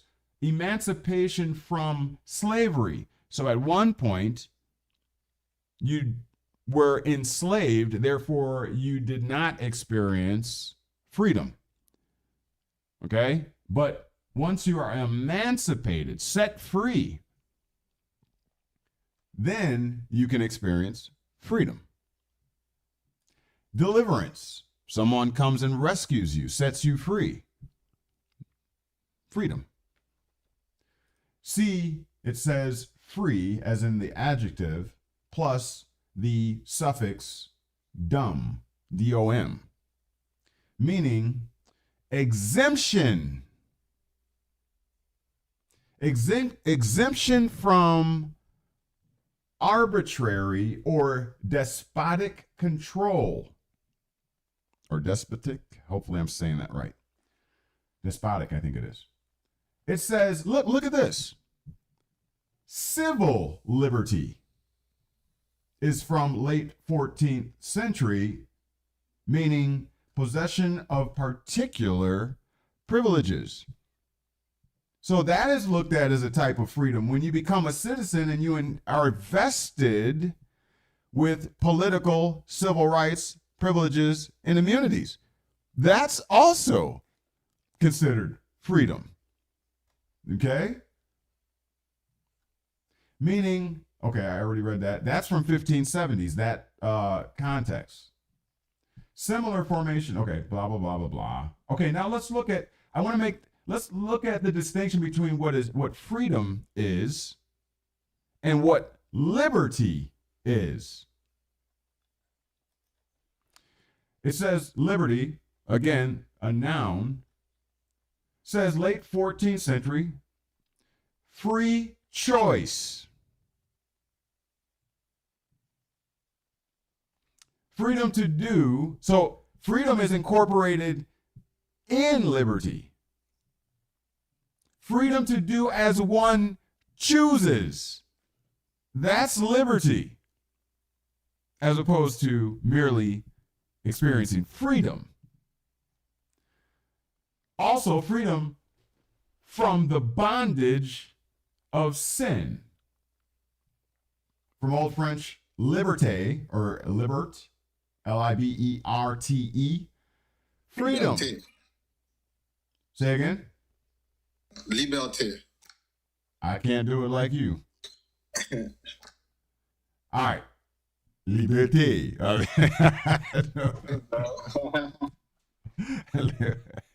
All right. Liberté. Freedom, liberty, free will. I think Emma alluded to that phrase, free will. It says from Latin. Okay, here you go. Libertatem? I don't know. You say it. Unknown zero. Was that you? Libertatum. How do you say that? Libertatum? In French, no, I was just saying for the French part, liberté. Okay. It means liberty in English. Okay. All right. All right. So from Latin, libertatum, civil or political freedom. And mind you, to put it in proper context, civil rights and political rights are obtained during the process or from the process of citizenship, once again. So it's something that the state grants you, something that the government grants you. Condition of a free man. Absence of restraint. We talked about that. Will that lead to chaos? If everybody is absent from restraint, no speed limits, no term limits, no limits. Everybody, you just do what you're at liberty to do whatever you so choose.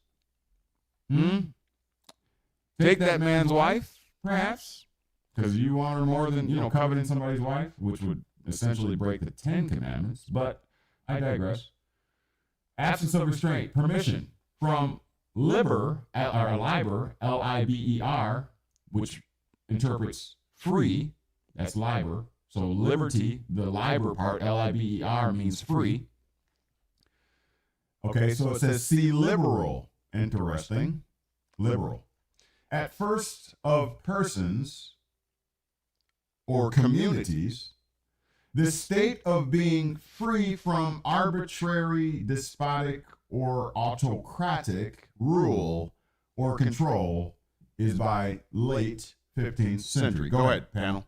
I just wanted to put some context out there. I wanted to interject in this regard because in the Americas prior to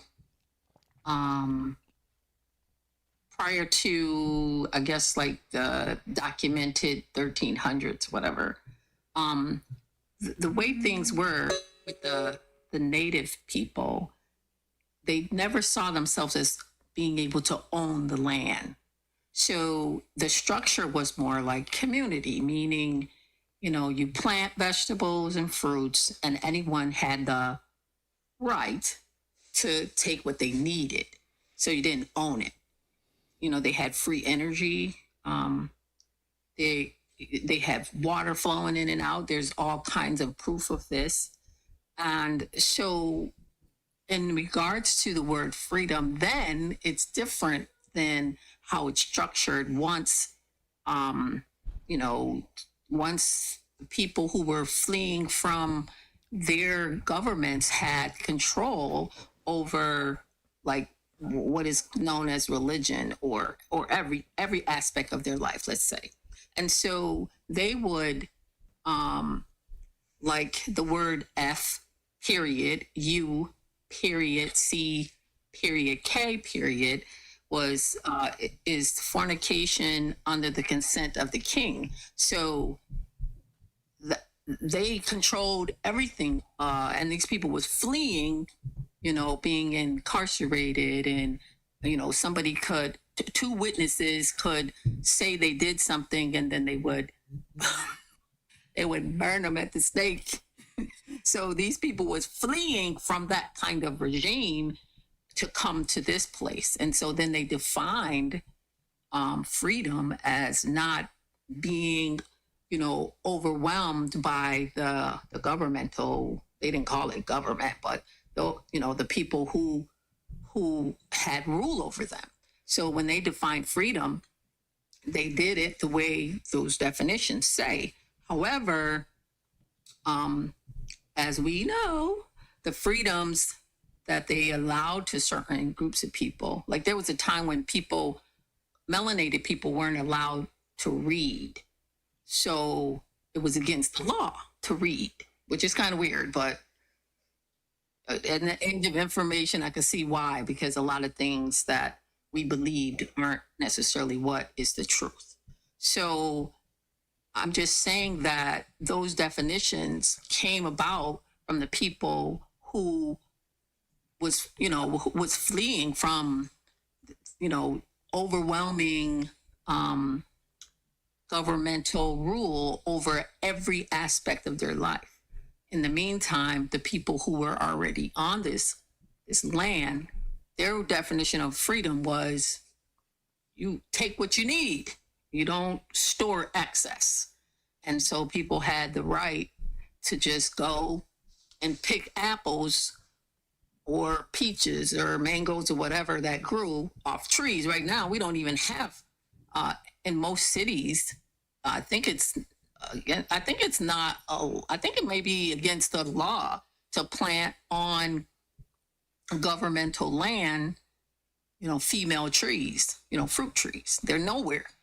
So Just to add real quick, Emma, you make some great points. Just to add, but what the part you're talking about, it doesn't have really much to do with freedom, versus it has much to do with the social contract. So the social contract before 1492, or if you want to go as far as before 1302, the Atum Sanctum by the Pope Boniface, whatever his name is. The social contract they had was the way you're describing, but it's more of their social contract versus the social contract today, and also the security they had back then for it versus the security, which it could be the process they have now for it. But anyway, I was just adding that, but keep going.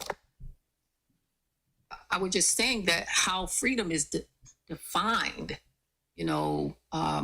by the writers who wrote, this is what freedom means. It was based on where they came from. So right now, since you don't own, you don't own anything pretty much, you just kind of occupying it. So you can't, I can't drive to a location and see a beautiful plot of land and decide, I could, and decide on, because I want to, I'm going to live there because it's just beautiful. And then just get some wood and start building me a little tiny house. And then somebody else says, that's my land, I own that.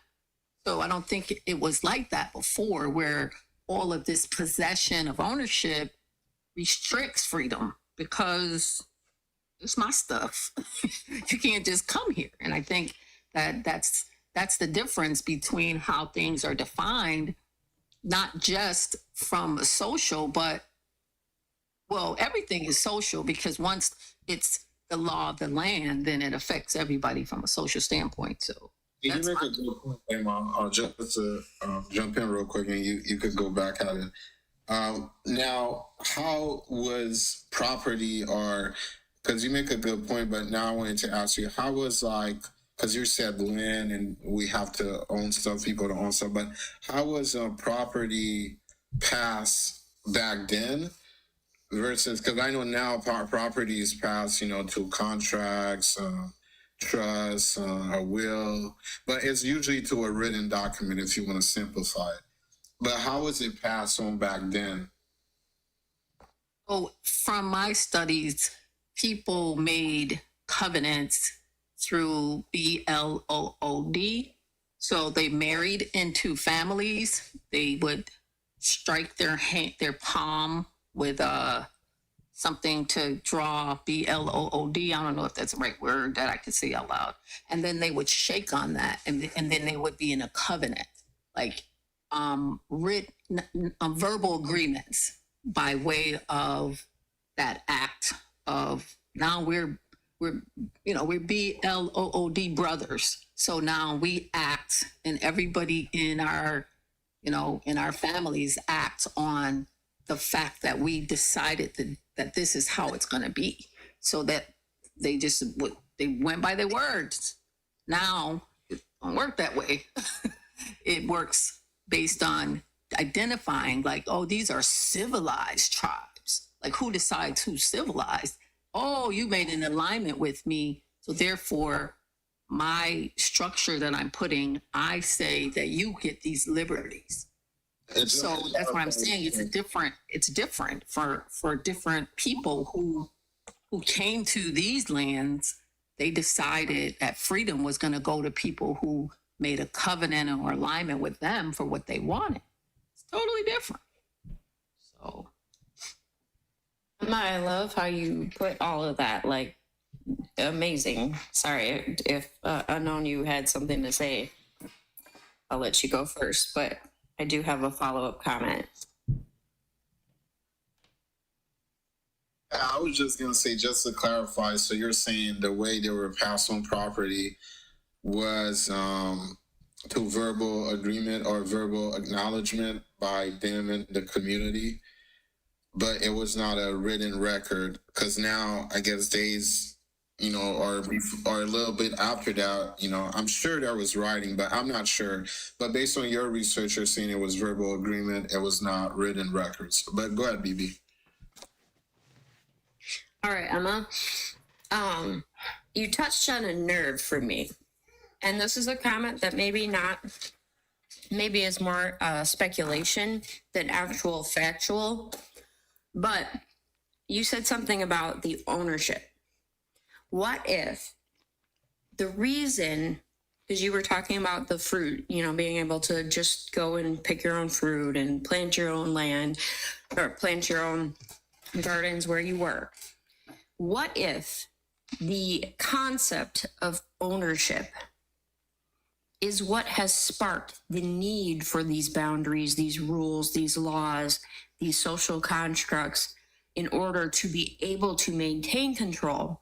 Because back in society, there wasn't no, this is the boundary of my plot.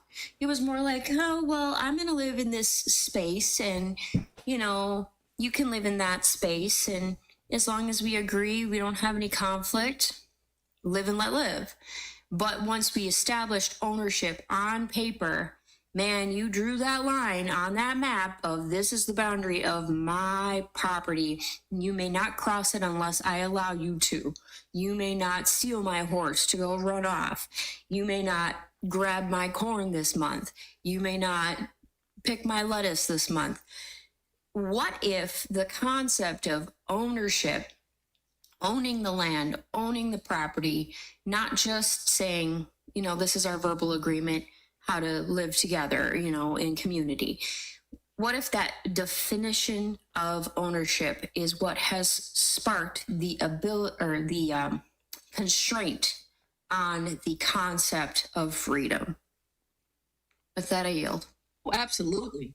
In 1873, Benjamin Franklin and two other men in the treaty, the Paris Agreement Treaty, and I think there's other Paris Agreement ones, but the one of 1873, after the American Revolution, when, you know, the whole, oh, say, can you see, you know, that whole was a war. That whole song is about a war. And then they made a decision, let's not do that anymore. Let's come to an agreement. So this is in 1873, where King Charles, I forget his name, and you can look it up because it's public record right now, decided that, okay, from this land, this ocean to this Pacific, this belongs to me and my progenitors infinity. So then they said, okay, we own this. Then they sent a young man over when they started the cotton gins in the East, powered by water at the time. They came over, and then he turned America into a corporation. Not all of it, because the civilized tribes had access to a very large plot in Florida that they told them, this is yours, that they took away later when they found gold there. But this is the history, you know, from my studies, the history of what occurred when that ownership happened.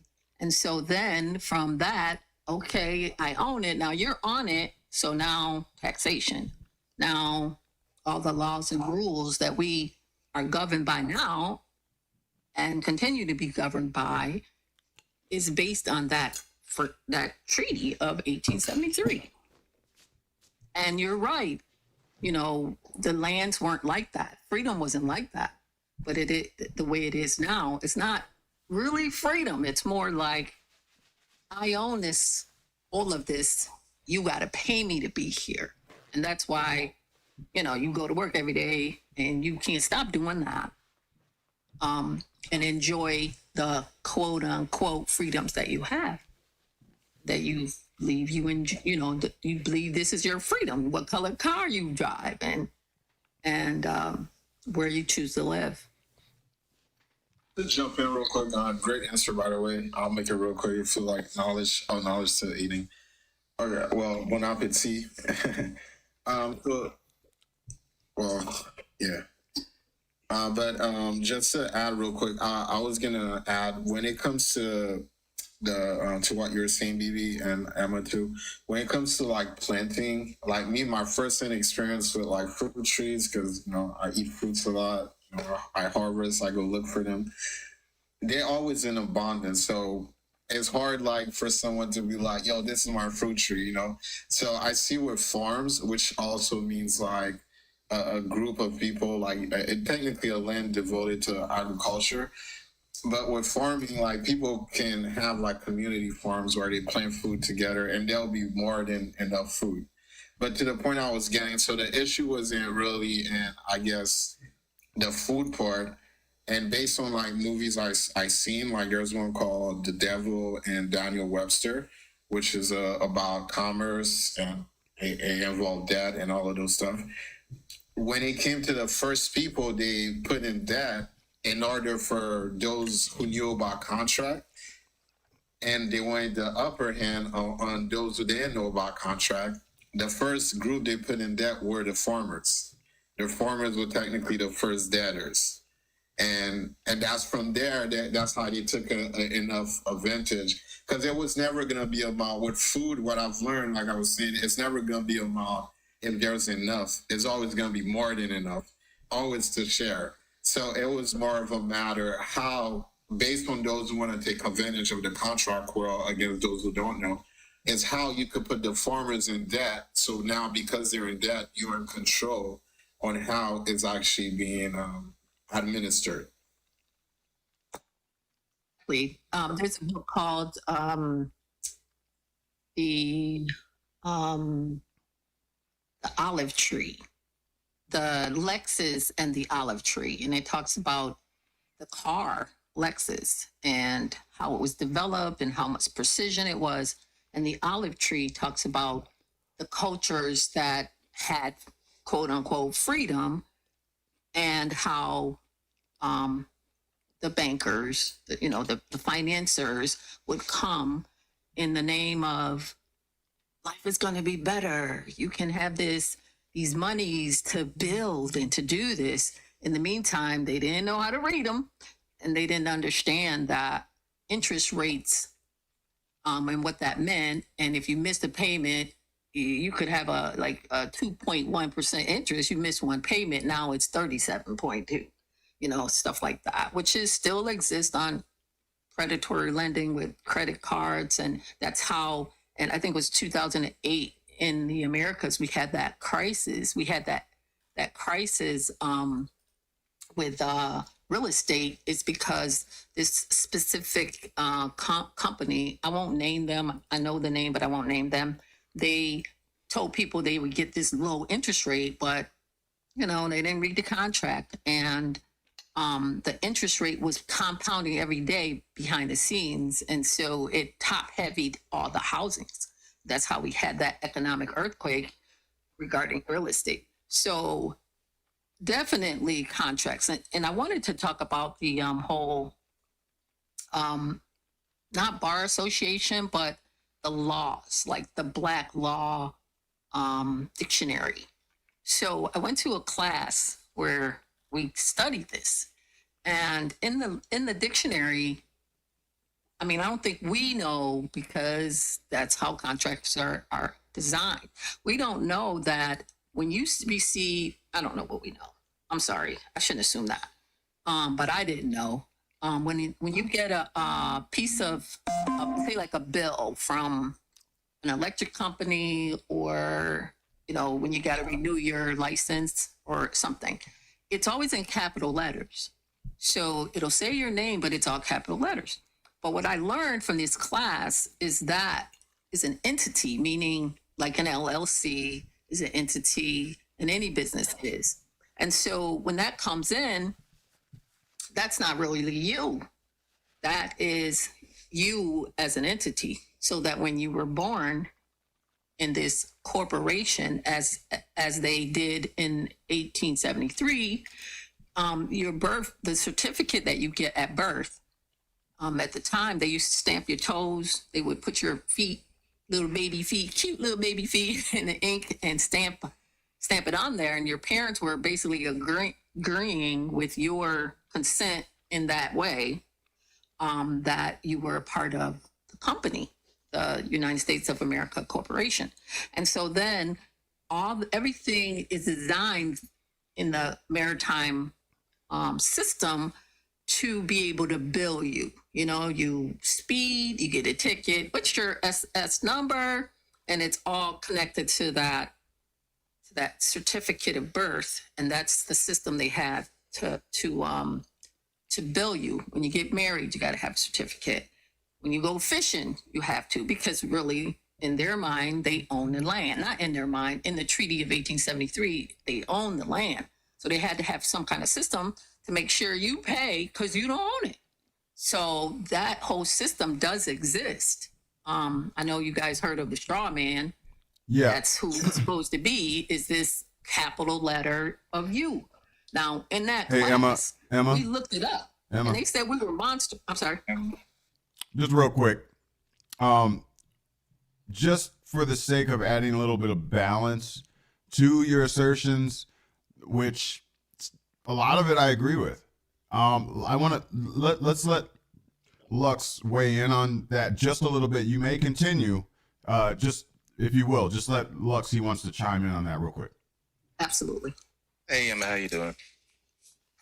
Well, thank you. That's good. So, I want to make sure that I heard correctly something about regarding United States Corporation, their bankruptcy, birth certificate, all those type of things. So, what I would say is, that type of information is inconsistent with what we know in writing from official sources that can be verified regarding those things, and the nature of the records, asset classes, and those type of things.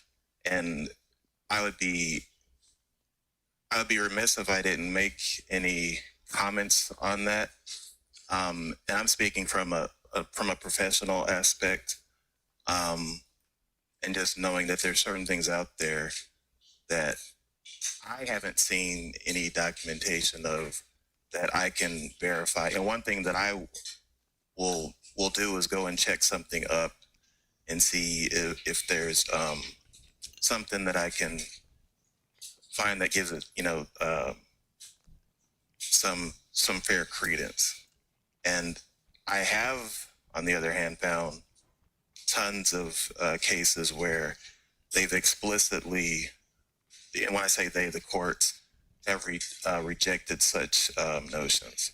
Because what happens is those things can be turned into other things. And I'm not saying you, but I've seen where people will take that information and run with it without actually verifying, first of all, is this particular thing that I'm thinking about said subject accurate? And there's, from what I've seen, there's some inconsistencies there. Respectfully. Reese, the class that I took, we had to order a Black's Law Dictionary, and we were able to define things from a law standpoint, as opposed to, we were kind of learning that there's different kind of language. There's language that's courts related language, and then there's language that we speak otherwise. So I'm definitely not a expert in it. It was very, very interesting, to say the least. And I do know people who, when they get a ticket or they get something where they have to go to court, they fill out documents and they send them to them beforehand, and then they always win. And I have a copy of them. But I do know that things have changed and evolved. So, you know, For sure, Emma, you make some great point. I was just saying the fundamentals. Maybe, I guess it could, or maybe you're not breaking it down enough where I see the separation. But I think it's good. Like, you know, you're saying how you feel. And I know what you mean is the language is ambiguous. Like it have two meanings.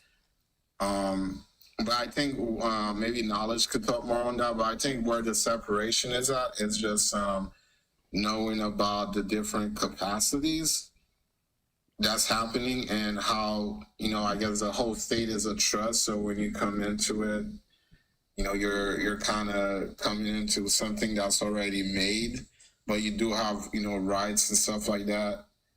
And where do you stand on that? You know, but I don't want to, like, I feel like I'm confusing myself answering like this. But at the end of the day, there's different, like. That's a good question. It really is. Yeah, different capacity you could act. And to make it simple, like your social is, you know, still in the capacity of the whole trust. If you make like a corporation, now you're acting in a different capacity because now you're acting in your own bylaws. Because the social is still, but anyway, I'm not trying to complicate it too much, but I'll say separate your capacities. That's all I'll say. You mind if I'm sorry. I just wanted to speak to the nature of what a dictionary is. So just regarding, pick whatever name dictionary, it's important to know that a dictionary is not a primary source of law. It is a secondary source. So no matter what type of dictionary that you read from, that in and of itself is not law. It can point to you, just like an encyclopedia, AMJUR, and all those things. It can point you towards the law, but it in and of itself is not the authority of law on whatever subject that you're talking about. Right. It's just language to the definitions of language, right? Right. But the distinction is, it's not, okay, well, I'm not saying you're doing this, but oftentimes people say, well, look at this definition. I found it in said dictionary. And then at the same time, they will ignore the definition that will be in the statute, the code, the rule, the ordinance, and you know, things of that nature, which speak to the actual issue at hand. And in law, I'm not saying you're doing this, but you can't do that. And there's different methodologies for that. I recommend like law school publications. Many of them are free and they'll give you great insight. And even some of these bar associations have classes where they teach, you know, basic things of that nature. Even how to read a case, because even some of the cases can be confusing. How do you say US dot 3 dot whatever? What do those numbers and things mean? Just for an example. I mean, like I said, I just learned this stuff. I never really thought I'd have nobody to talk to about half of this stuff. Because the people in my circle certainly are just living their best lives. And I do take care of a family member who had 6 strokes. So I don't have nobody to talk to. I'm glad I found this live. But and I'm one of those people that I like to gain knowledge and apply it.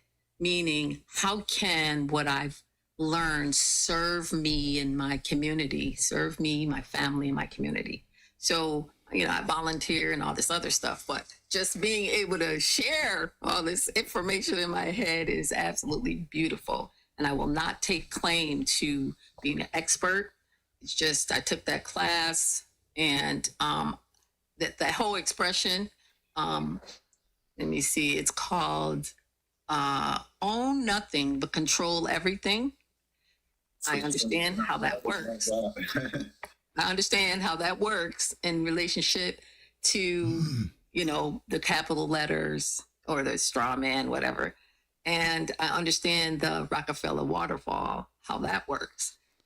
So I can't always tell people about it, but I can advocate for people to benefit by way of, you know, making sure there's proper insurances in the household, getting trust funds, making sure you have your properties, which I do have quite a few units, making sure you get them in LLCs so that your family is protected, so that you can shield yourself from most taxation, stuff like that. You know, just applying the information to me is most beneficial.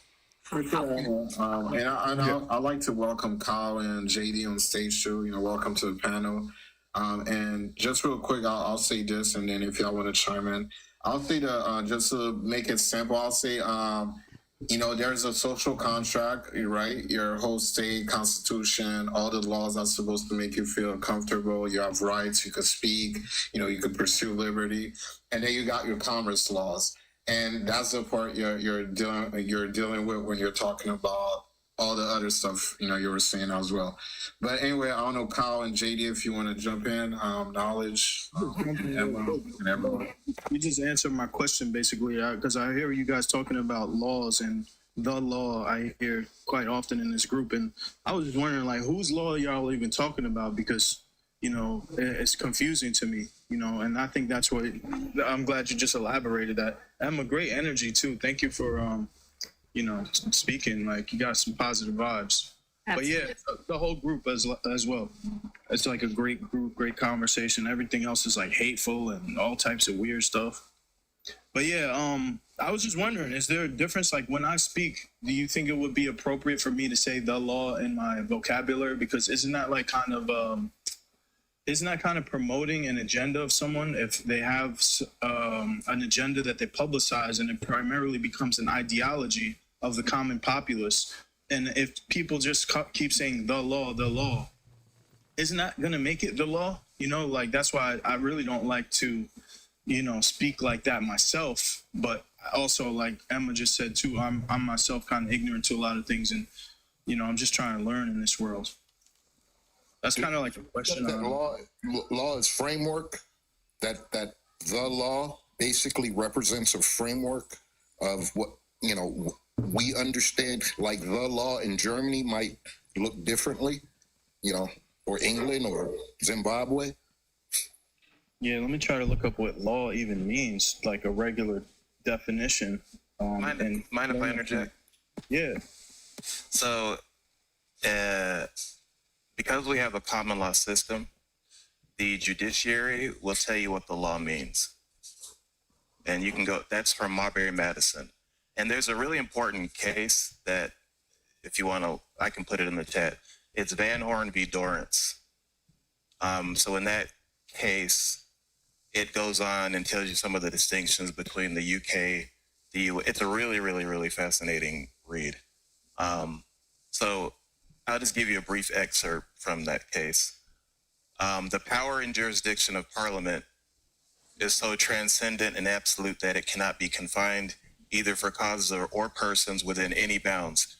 And of this high court, he adds, it may be truly said, it has sovereign and uncontrollable authority in the making, confirming, enlarging, restraining, abrogating, repealing, reviving, and expounding of laws concerning matters of all possible denominations, ecclesiastical or temporal, civil, military, maritime, or criminal.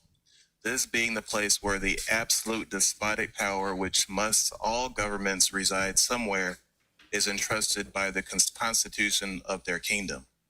All mischief, grievance, operations, and remedies that transcend the ordinary course of law are within the reach of this extraordinary tribunal.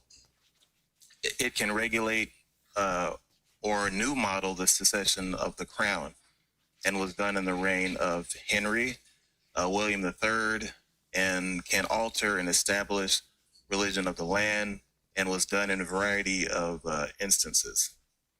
Hey, so would that be the basis for the framework I was referring to? Is that the basis for our legal framework when we say the law? Do we mostly understand it as being based on common law? So this is some common law. This is where it came from, but there's a really, really important distinction in there. And so let me go ahead and skip down because it's important. Well, while you that the Parliament is Britain, right? Henry Common law III. comes from Britain, man. Yes. Right. So that's what with Cromwell's law. Right. It's Cromwell's framework for how to govern Britain at that time. But go ahead, sir. Right. So check this out. The power of Parliament, and the reason why this is important. So when you hear that people saying that we're under the UK, we're ruled by the Crown, just keep that in your hip pocket real quick. This is from the Supreme Court. So then it says, power of Parliament is absolute and transcendent. It's omnipotent in the scale of political existence. Besides, in England, there is no written constitution, no fundamental law, nothing visible, nothing real, nothing certain by which a statute can be tested. Now here's the rub. In America, the case is widely different. Every state in the Union has its constitution reduced to written exactitude and precision. And in this case, it says, what is a constitution? It is a form of government delineated by the mighty hand of the people in which certain first principles of fundamental laws are established. The Constitution is certain and fixed. It contains the permanent will of the people and is the supreme law of the land. It is paramount to the power of the legislature and can be revoked or altered only by the authority that made it. The life-giving principles and the unalive doing stroke must proceed from the same hand. What are legislatures? They are creatures of the Constitution. They owe their existence to the Constitution. They get their power from the Constitution. It is their commission, and therefore all acts must be conformable to it, or else they will be void. The Constitution is the work or will of the people themselves in their original, sovereign, and unlimited capacity. Law is the work or will of the legislature in their derivative and subordinate capacity. The one is the work of the creator, the other of the creature. The Constitution fixes limits to the exercise of legislative authority. But what you're missing is that the Constitution didn't possess a framework, and what it did was adopt the Cromwell system, right? The common law system to underpin its writings and its understanding of what law even looked like. Sure, but let me finish. The Constitution fixes limits to the exercise of legislative authority and prescribes the orbit within which it must move. In short, gentlemen, the Constitution is the sun of the political system around which all legislative, executive, and judicial bodies must revolve. Whatever may be the case in other countries, yet in this there can be no doubt that every act of the legislature repugnant to the Constitution is absolutely void. If I may follow The up. system is based on a foreign system. Excuse me. Over here, I think you've been here before. Please don't interrupt the one that is speaking. I understand there may be a lag, but it doesn't appear that that's the problem here. So just please respect the panel members as they're speaking, and then you'll have your turn. You don't have to rush. No worries. Yeah, so I just wanted to point out, so that right there is Van Horn v. Dorrance, United States Supreme Court, and it touched on a lot of some of the subjects within there.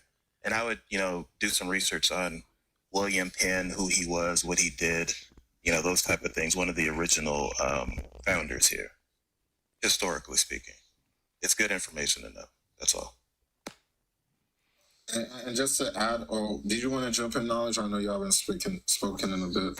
No, I believe Kyle's. I don't see the full name. What is? I'll just say. Can I say Kyle? I don't see the whole thing. I see Kyle and then S.A. It's cows and sheep, but cows works. Okay. It's just a euphemism for Democrats and Republicans. So Very good. I don't take it personal. Thank you. Please go ahead and proceed with what your statement was. Again, while the Constitution is our supreme document, it adopted a framework from where the originators of the Constitution originated from, right? They brought a framework with them, and the common law system underpins all our current understandings of what it is that we do today. And it has, we don't look at the common law. I mean, the term stare decisis is well, what did the court do before? So we don't look at, law underpins law, right? One day somebody decide robbery was illegal, right? And that you can't take from this person to enrich yourself. And then they decided that, well, fraud, and then these other variations of robbery are all underpinned by common law understanding. And we brought that here to America. It's a foreign, if you think of it that way, it is foreign. It's from England. We can point to Cromwell, Lord Protector of England for however many years that was, as the origin of this law system that underpins what we do here in America today. I was saying that in the 1873, after they had the war that talked about, the bomb bursting in air, gave true to the light. After that, I think it was definitely Benjamin Franklin and two other men with Charles Henry Charles or something. If you read that treaty, it literally says that by confiscation, which means to take, we acquire this. They made a decision how much was, to England and how much wasn't. So they confiscated it in their own documents. They said it. And so then these rules of law came about as a result of it. And the system that I was speaking of, how they utilize that system, wow, today that's not framed anywhere. But that's what, from my knowledge of, all the classes that I took, that's how the system is, like the history of the system, Even down to contract law, ma'am, how you buy a car, right? So those are all underpinnings of common law understanding. All right. And there's more than one constitution too. There's a constitution of 1888 that talks about native and the Negroes. And we read through that. We were like, as part of the class, where the land they're talking about that was confiscated is in trust. So I think I know how trusts are framed, but somebody put it in trust, and that the people are classified as minorities. And in the Black's Law Dictionary, it was saying that the minority is not based on your age. It's those who do not know how to handle their affairs. And so that 1888 Constitution talks about all this specific land that is to these heirs of the people who were already here. And now, these trusts are being used to, I don't know how they're being used, but I always thought it tied into the birth certificates, but everybody gets one when they come here now. So I would like to know if somebody knows something about that. We jump into that part. I wanted to jump in on the law part real quick. So I'm seeing also law has a lot of meanings. So one of few of the meanings. One meaning is like to establish, like to create. And also the earliest meaning here, it was not a principle, but a judgment in a particular case. Like, if someone touched fire, it's a law. If you touch fire, it can burn you. Right. And also, in Old English jurisprudence, they say it was more of like a phrase, like to wage one's law is to lose one's law. And the jurisprudence is a philosophy of law. And it is actually a science to trying to integrate positive law and legal relations. But technically, law has a lot of definition depending on the context you're using it. Text that you're using it with fire, Those are universal principles. But we're using it within the context of this American system, no? I meant, like, for example, jumping out of a second story, gravity exists. Those are universal laws, correct? Is that what you meant? I was just giving you one of the example. Like, for example, in the early notion, law wasn't a principle, but a judgment in a particular case. So I'm giving you just an example of like if someone touched fire, the judgment will be it burned them. So now they will know, you know what, fire burns. If I love my body, I'm not gonna touch fire, but someone else could be like, you know what, I could touch fire for 30 seconds before it start burning. So they might have another law, but the point I'm saying, that's technically a law. After a certain amount of time, if you keep your hand in fire, it will burn, you know? So, and that's why I was saying it's not a principle, but it's actually a judgment that became a law, meaning that there's an action that will follow behind it, you know, which is one of the other definitions. Technically, action coexisting or following each other. So technically, if you leave your hand in fire for a long time, there should be a reaction where it start hurting your spirit, but also start burning whatever material is under it, you know? Yeah. Like the hand. It's a universal concept, like she was saying about gravity from the second floor of a building, right? Yeah. Yes, I get that, but I was just saying the explanation I'm giving is not just in the universal sense. It's just to explain their definition of law in the early notion. It wasn't just a principle. It had to be a judgment in a particular case. Now I give the judgment of... I'm going to push back and maintain my position that we adopted a framework. Hold on. Let me just land. And law has to have a framework. It's not a bunch of just universal positions. Excuse me. We're not arguing. I'm not saying this is why it is. I'm just reading a definition of a Black Law Dictionary. I'm saying in early time, law wasn't a principle. It was more of a judgment also in particular case. So that's one of the definition they will give it early time. So you can't walk to someone and be, yo, this is the law because I said it's the law. No, it had to be the law because there was a judgment. Now, their definition of judgment could be many definitions. You know, it could have been a court meeting. It could have been a group of people coming together, making a decision. The example I give, which falls under universal law, was the example of fire burning someone's hand. Fire will be the judgment. You know, the burning fire of the hand will be the judgment. The law will be like, let's not touch it no more, you know? But that was just an example. I don't want to go deep into like, you know, it was just an example. I'm not contesting universal law, but go ahead. I'm just suggesting that there's no framework to tell you don't stick your hand in fire. But there is a framework to tell you how fast to drive or not drive, put your seatbelt on or not put your seatbelt on. That's a framework, right? That's the framework of law, you know, and that's what I'm talking about. We adopted from somewhere else. Okay. Right. So Because let me commerce hold on, Emma. is Hold a on. thing. Hold on. Just wait. Okay. What I try to always do here, for the sake of argument, right?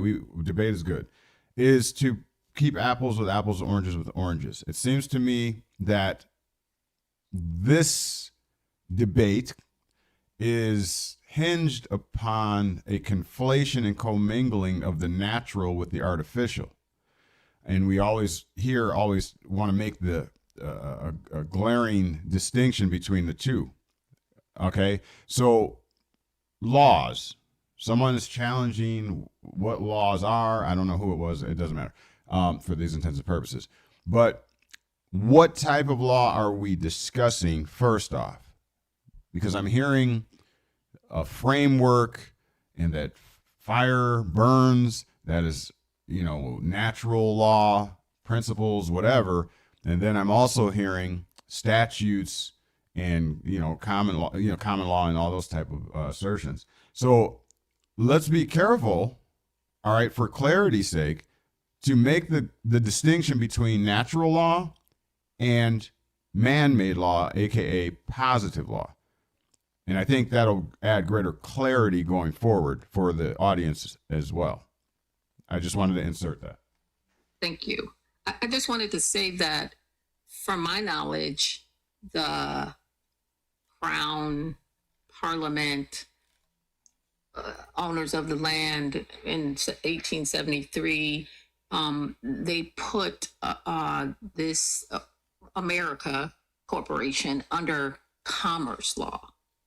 And what they said in the classes when I was studying it is that the post offices were basically established as that part of that system to they were like the real banks or something, where anything that goes through the postal system made it real, made it like stamped and real. So Before we go down for Emma, and great response. Just on the law part, like we're not specifically attaching law to anything yet. We're just giving a definition of law before law is attached to common law or constitutional law, mercantile law, merchant law, commerce law. I'm saying before it even is attached to something else.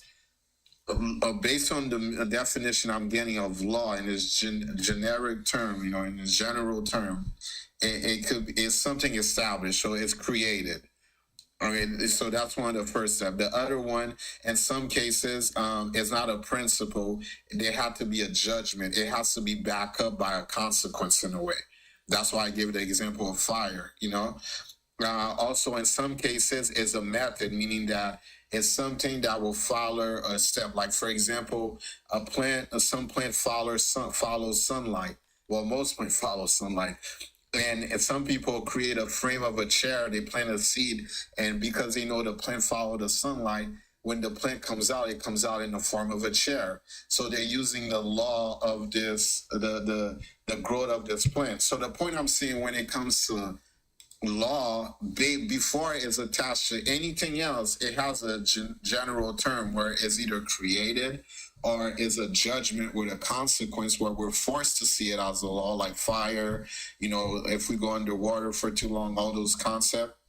And then in the other case of when it comes to juro or positive law, it's more as a philosophy. That's why it says here it's a philosophy of law, where they're trying to create a relationship between the positive law and the legal relations. But yeah, that's all I was saying. Well, we're talking about just law in general, but I know you were talking about commerce law, Emma, but go ahead. Is that okay if I add some historical context? I was just, yeah. If you don't mind. So think deeper than UK. So, and this is something that you can look up on your favorite search engine. Is the United States law founded on Hammurabi's Code? If you've never heard of the Hammurabi Code, I implore you to look it up. It was established in 1754 BCE. That'll help answer a lot of the questions here. Respectfully. I just wanted to add to the history part, not from how you were defined, how it's defined in your reading. It sounds like the writer of the document is exploring and defining things that they weren't aware of. So when people were, exploring across the planet, they would meet other people who already existed. I know you guys know the whole story of the Pocahontas. Not what happened, but in the song of what happened. You came to a land, and this land, you think you own it, but every tree has a name and all this. And so people had these concepts that already existed where, when I was, in college and studying about Native culture, they never really named their children immediately. They would watch them, observe them rather. And so a child would, behave a certain way, then they would call him Little Bear, or, they naturally climbed a tree or naturally did things, up until I think 3 or 4, then they got their name. So now you got other people coming who never heard of this concept of naming someone that late or weaning them or whatever. And then they say, oh, okay, this is how they decided this. So I was also learned that they didn't, like chastise their children in the way where they hit them. They would let a natural consequence occur. A child, picks up something, a bush that you say, this is not what we want. They get poison ivy. We know how to cure it by, another bush, but the child now knows to stay away from that. So these were concepts that were foreign to people, and the writers of these definitions are exploring and going to a place where they're saying, oh, this is is what this means. That's what I'm gathering from when they're read. They're not talking about, like you said, like all these other laws. They're talking about like, this is how people came up with understanding. We call it wisdom. You know what happened with Solomon and the two women, about the baby. He said, split the baby. But his whole concept was the one who bore this child is not going to want this child to be hurt. So when that person speaks out and say, oh, no, she can have it, that's the real mother. That's wisdom. That's how we define it. But you wouldn't know it if you never had that in your land yet. So that's what I'm gathering. But hey sis, you just summed up everything in that right there. You summed it all up. One of us wants to split the baby, and then one of us doesn't. Oh, please be careful. Or have the baby, or have the baby on alternate weekends. One of us wants to do something that's not necessarily as beneficial to the baby as we could be. And I believe she just summed that. I ain't even a biblical guy, but I heard the message right there. Yeah, so let me just break in here. Let's all take a breather real fast. I'm not trying to be, a jerk about the rules here. It's TikTok. Please just take a brief millisecond of a pause to consider the words that we use. I'm on strike number 2. I'm arguing back. I'm basically appealing for some things that were said that really weren't even said, I don't think. So I'm appealing them, but right, I'm on strike 2. We're young. We've only been going for less than a month. Let's not get us restricted, okay? So just take a brief second when you're asserting. I'm not trying to stem your freedom to express or your opinions, but just in the say, I would like to keep this around for a little bit, and we want to keep a good rapport. I'm an old American, bro, and I'm used to speaking street corner language sometimes. So I get you. I get you that I need to learn. I get that it's a me thing. Yeah, what a perfect example of freedom or not. Yeah, having to choose your words. I get it. I get it. But okay, what I'm trying to finish what I was saying. Cows and sheep, that was not intended directly at you. I'm talking to the whole experience here, so please don't take it personal. That's a huge testimony to the state that we're in too, isn't it? Like, and I'm not talking directly to you again, but everything has to be qualified. We have to be very cautious. We don't want to offend anybody. So the information age, beneficial or more harm to humanity? Anyhow, to my point. So just take that brief pause when it's your turn to speak, and just consider, being delicate with your terminologies and wording for TikTok purposes, not mine. With that being said, also, I want to remind you that we go live every Sunday, 11 a.m. Central Standard Time. We are multicasting to KnowledgeWell Media YouTube channel, as well as the TikTok channel here. And so I'm not like having short attention span issues or whatever when I'm looking away and going over here. I got 3 screens, 1, 2, and 3. Plus I'm simulcasting, so I got to look at the comment section over here, make sure all the connections are stable. audio quality. I'm constantly checking. So please don't feel like I'm checked out of the conversation. I'm very much in tune and so, but I want to give the panel, I talk a lot. Last few weeks, I've really monopolized, I think, in speaking on the platform. So I really wanted to let everybody kind of get their feet wet and just have a good, wholesome, and beneficial conversation. So that's why I'm kind of laying back today, just taking a little breather. And so we're having this where everybody's doing great. I really appreciate you. I appreciate all the commenters. I just asked BB Production to monitor the comments section so that we can get y'all involved as well, because we can only have 6 people up here on the panel I think. So I know a lot of you would like to come up, but we'll monitor the comment section. We'll try to address your questions. Eventually we'll get somebody that can read through and pick through the questions in the comment section that are pertinent to the discussion. Eventually we'll get to that. The moderator or whomever might be able to read your questions out loud or address the commenters.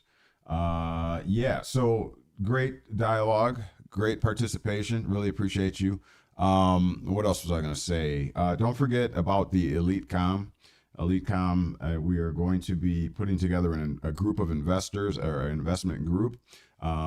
If you don't own real estate or land, you really don't own anything, in my opinion. And I got that opinion from people that are much more astute and learned in that area. But gold and silver is another thing, physically. And so we're going to begin that. I'm waiting on a certain number to essentially get started. I think we're at about half of that number now. If you are interested in joining the EliteCom, you may not have the means right now or the credibility per se to meet the standards of today's economy or financial systems to purchase a home yourself. But we can contract, we can come together community-wide or wise and work together to benefit everybody as members. If we truly care about each other, love is what it does, okay? So we can keep saying how much we love each other and respect each other and want to come together as a community, but until we actually do so, it means little, all right? And there's a lot of people that need help, all right, out here. And so we, instead of us, going off into our own corner of the world, as it were, and just enjoying our time here, which I do, we can also lend a hand to our fellow human beings across the union. All right. And so with that being said, that's what EliteCom is proposing. If you are interested in becoming a member, which it will be a membership, right? You'll be a type of citizen of the EliteCom. And it does have rules. It does have policies. Okay. And so obviously you're agreeing to come under those policies, but it's to your benefit. Okay. And this goes along with our conversation today, right? Freedoms, liberties. What are they? How do they affect you? What are the important talking points going to that? Okay. So, but there has to be some kind of organization. Otherwise we'll never get anything done. Okay. So if you are interested and you want to know more, simply go to our email and somebody will put that in the comment section. I think it's on the board behind me, but TikTok, you might have a hard time seeing that. It's KnowledgeWell, the number 4, the letter U, at gmail.com. It's KnowledgeWell, the number 4, the letter U, at gmail.com. All right. So just express your interest. In fact, in the subject part, just put EliteCom. EliteCom, it stands for Elite Community. It's simple. All right. So hopefully we'll get some more participation. Hopefully we meet our quota by this week, and then we will begin getting started. All right. Join your brothers and sisters in doing what it does. Show that you truly care about the American existence, the human existence, however you want to put it, and get active today. All right. That's how we do it. KnowledgeWell. Little bro, are you suggesting you have a framework for addressing issues? Nice. I see what you did there. You cows and sheep. All right, we're gonna have to talk. Anyhow, let's get back to the topic. I do aspire to jump off and take care of a few things for a little while. I'll keep the live going. I tell you what, we're at 50K. Let's get to what do you want to do? 70K? Let's get to 70K to keep the conversation going. If you appreciate the panel, the members, their level of professionalism, their level of respect for each other, and you want them to keep going, show them love, help KnowledgeWell Media build this platform up, get us to 70K, and we'll keep it going. That shows that you want further participation. All right, get us to 70K, and we'll give it back to the panel here, and we'll keep it going for a bit longer. All right, so just do what you do. Back to your humble, professional, and on point moderator, Unknown Zero. Thanks, Knowledge. I think Emma, you're speaking. I don't know if you still have something to say. This, I think I had, my plane had the landing gear down regarding, like what we call source knowledge is based on the peoples from England and so forth, coming to a land where they were exploring, and then they just documented everything that they saw and how and defined it. So I really, I have a book on education from the 1800s. What was the framework of when they developed the education system? So when people, are talking, I'm like, the system wasn't designed that way, because I think that when you look at the root of something or the beginning of something, that's what matters. And that's what like if you're going to build a business and you got a vision and a mission statement, no matter how far you go off from that to diversify and add stuff, at the end of the day, when you're getting ready to downsize or whatever, you're going to stay within that framework of that mission. And so that's where I look at it. I always go to the beginning, just even, anything that I research, just how my mind works. So that's how I, when I was listening to the definitions, they're saying that these laws exist because they were observing how someone else saw them. But anyway, my plane is on the ground. Awesome. Moderator, are you watching the comment section? I was not. Some interesting comments down there. Is there a comment in there you would like to bring up? Did you say, do y'all see any interesting comment? I'm going to read through them now. Oh, I see several. Which one you like to bring up or answer? Are there questions or statements? Looks like there's a combination of both. This evolving seed person has quite a bit to say.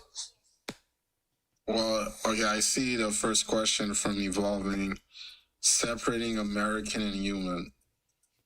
Does anyone want to answer that question? Or evolving, do you want to articulate a little more on that question? Do you want to rephrase it?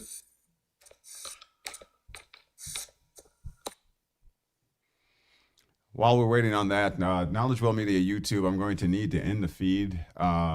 Typically, you don't want to have a 3-hour video up on the YouTube. Most people won't watch it in that if we do that.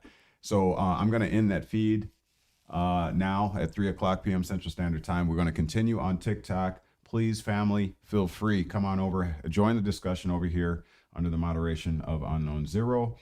You're more than welcome to join us at TikTok. All right, so I'm going to end the feed at KnowledgeWell Media YouTube channel. I appreciate you being here. Make it a great day, and hopefully you are able to take something away from here. And now you've been made free. The question is, what are you going to do with it? We'll talk to you next time, family, if you don't join us over at TikTok. We'll see you next Sunday, if not before, right here, KnowledgeWell Media YouTube. Peace. And we have the question, do you see it?